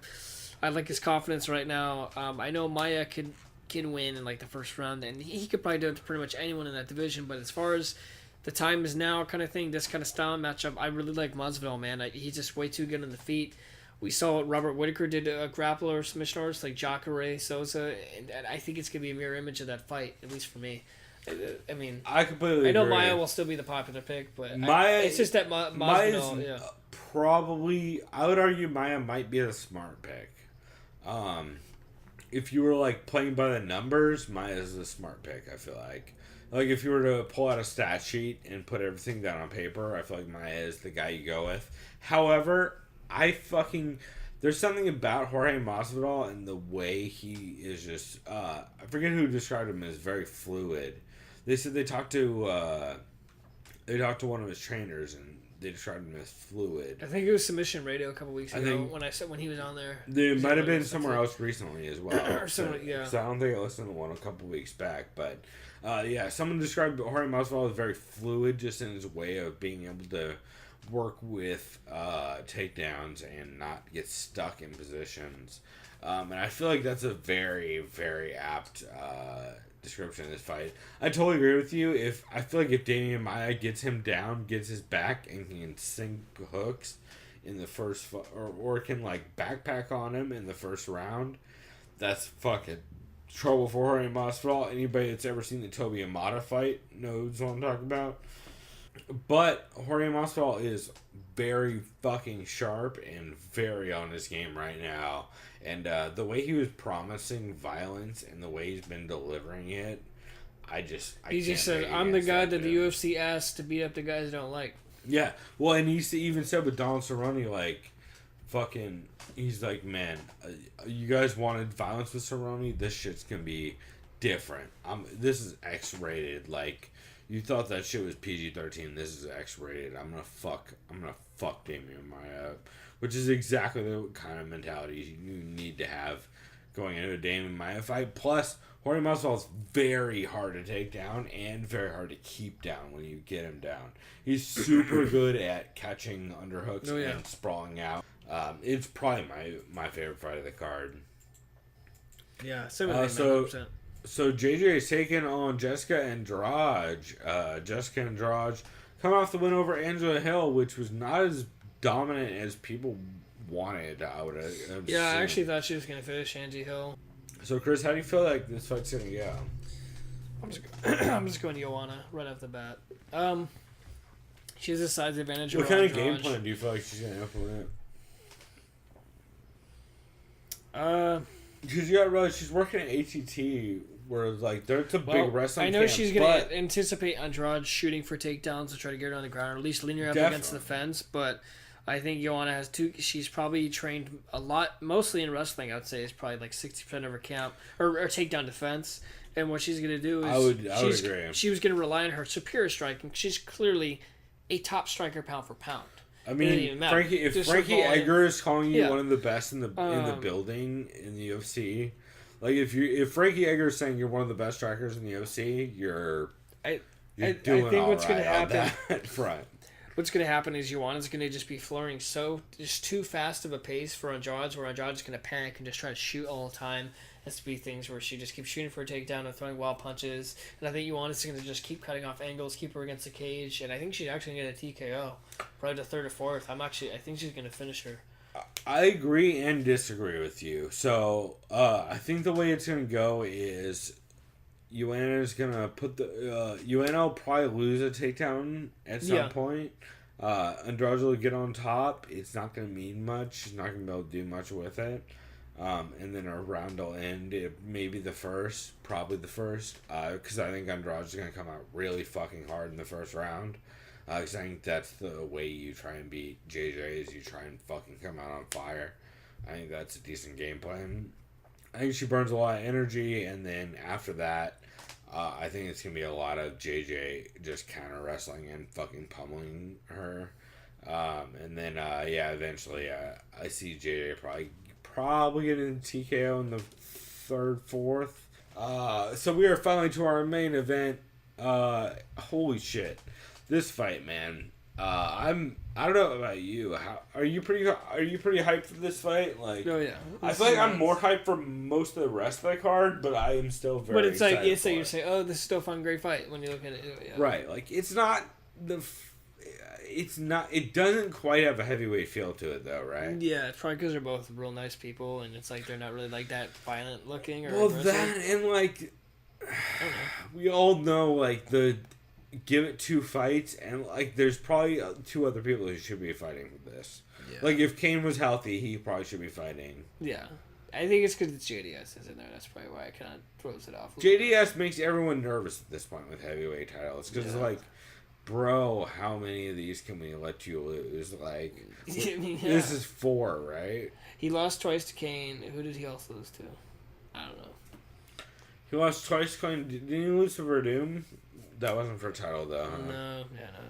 I know there's some more fights churning out, like Mark Hunt is fighting Derek Lewis. Francis Ngannou says he's waiting for Kane, which they'll probably allow, because Ngannou's a scary son of a gun. No, and that'll be So, fucking the biggest money fight of all time. I'm just going right now, I think Stipe is going to win. I'm saying right off the bat, who do you think, if you think Stipe wins, should fight next? Well, first we should talk this fight. Yeah, let's talk this fight, yeah.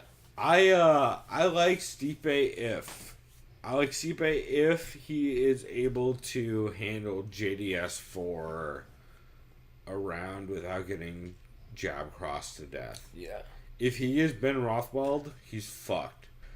However, if Stipe, the thing I'm worried about is Stipe mentioned in the first fight, he's like, "Oh, I was trying to fucking Cain Velasquez him," which is a bad idea. It's like, it's a bad idea, kinda. Like, it's a bad idea in that you should not constantly throw takedowns. It's not a bad idea to throw takedowns in with the rest of your shit. Yeah. Like, he should absolutely go for takedowns in this fight. He just to mix up the strikes of JDS and scare him off a bit. But if JDS shows out as the JDS in the Rothwell fight, I think he wins this. So you're calling 1-2 to death decision? No, I'm actually calling Stipe, despite all that talk I just said. I think that, like, this is Stipe's fight to lose. I think if Stipe commits and basically, if he throws long combos, like, I feel like if Stipe tries to 1-2, what he's gonna do too? When GDS is gonna be backpedaling, he's gonna be doing that outside kind of maneuvering too, or just throwing those crosses, trying to clip him while he's and like what he did to Verdum. One thing a lot of people have noted in breakdowns over the last week in podcasts, they've noted Juno Santos circles out on the cage with his hands down, which is why he always gets fucked up. And if Stipe is able to just pressure him and fucking throw 3 right hooks in a row, he has a good chance of winning a fight. Like, I think Stipe will be able to put the pressure on and be able to get the probably knockout. I'm thinking knockout. I think he'll just put the pace on to a point where JDS will just fade, because JDS hasn't been in the same camps and hasn't been fighting as often. Yeah, but he just had a kid last month or 2 yeah, months ago. well, that too. But man, I think it's gonna be a lot of fun. I think this whole card is gonna be a lot of fun, and I'm excited for a lot of it. I think the main event, if Stipe does win this fight, that does make him tied for the longest streak in UFC heavyweight history, which is 2. 2 title events. Puts him in a league of 3 people or 4 people. It's like now, Brock Lesnar, Randy Couture, Tim Sylvia, and Cain Velasquez. Yep. Yep. Yeah. So he'll be 5 of 4, or he'll be number 5 out of 4. Yeah. So pretty impressive. He can and if do he it. wins that, then he's the greatest of all time in heavyweight, arguably. You mean if he defends for a 3rd time then eventually? Yeah, if he wins that and defends again. Because, by the way, since we both agreed Stipe would probably I mean, to be win. fair, Fedor's actually the greatest of all time. I mean, yeah. So who do you think he should fight next? Saying he wins? Yeah, because we both think he's going to win. So if Stipe wins, how's I Kane? think he's still hurt, dude. Like, that guy's hurt for a while. Like, I've never read anything like So that. we're assuming no Kane? Because I would say Kane is the guy. Because don't they want to feed Kane to Ngannou? Well, that's the thing. Kane's the guy. If you don't give him Kane, I say, Resume again? how you like money? I say you give him fucking Lewis Hunt. Oh, okay, yeah. Especially Either if Lewis way, you wins. make Especially if money Lewis on wins. that. Especially if Lewis wins, yeah. Either way, I feel like you make money on that. Hunt is guaranteed money. Hunt is he's already just a a big fucking name. yeah. And Derek Lewis, if he knocks out Hunt. Oh, he's getting a title shot if he knocks him out. Yeah. So I think that's the fight you make. But yeah, we have to see, though, what comes about, because maybe Stipe waits. Say fucking Ngannou or Kane happens. I don't think he wants Ngannou, though. I don't think anyone does right now, but... Yeah, like he's so, because Ngannou's like as much work as he's putting in, he's not proven really in that division. Really, yeah. Like he's like number 10. For all we know, Steve would knock him the fuck out. Who knows? I don't even know. And yeah, man. I mean, I feel like that covers most of this week. This is a fun fight week. I feel like after 211, there's gonna be a lot of good podcast content. Let's see. I mean, do we have anything on the? Oh, what's your website name? Yeah, it's cjmjournalist.com and then /blog. That's right. We need to fix your fucking URL so your /blog sends to your actual page. Yeah. But yeah, for now you can find that in the description. That'll be right above the MMA Tycoon link, where you can sign up for MMA Tycoon, a really dumb MMA like sim game where it's a dumb MMA spreadsheet game. I get money if you guys sign up through that link, so do that. That'll be fun. And not real money. I mean in-game money. It's not like I'm making... It's freemium money. Yeah, I'm not making money from this. I'm supporting Freebok, the clothing company, which is really Reebok, the clothing company. So go ahead and sign up for that, and you can find us on YouTube, SOV Pod. It's just the sound and like space of violence. Yeah. So look for that. Well, again, links in the description and all that. But, I mean, I feel like that covers it, man. Is there anything you are excited about for this weekend that we haven't talked about in regards to fights or podcasts or anything? No, this is it for me, man. I'm looking forward to this. I'm all in. Cool, me too. Yeah, I would say everybody look out for the MMA Vivisection podcast. It's going to be done by Zane Simon and Connor Rebush. And, I don't know. I think that's about it, man. But everybody go have a fun weekend. Go enjoy the fucking fights. UFC 211. Go get yourself a Steel Reserve and enjoy the fights the way you should. And until next time, everybody. Chris, what do we say? Go do something decadent. We out.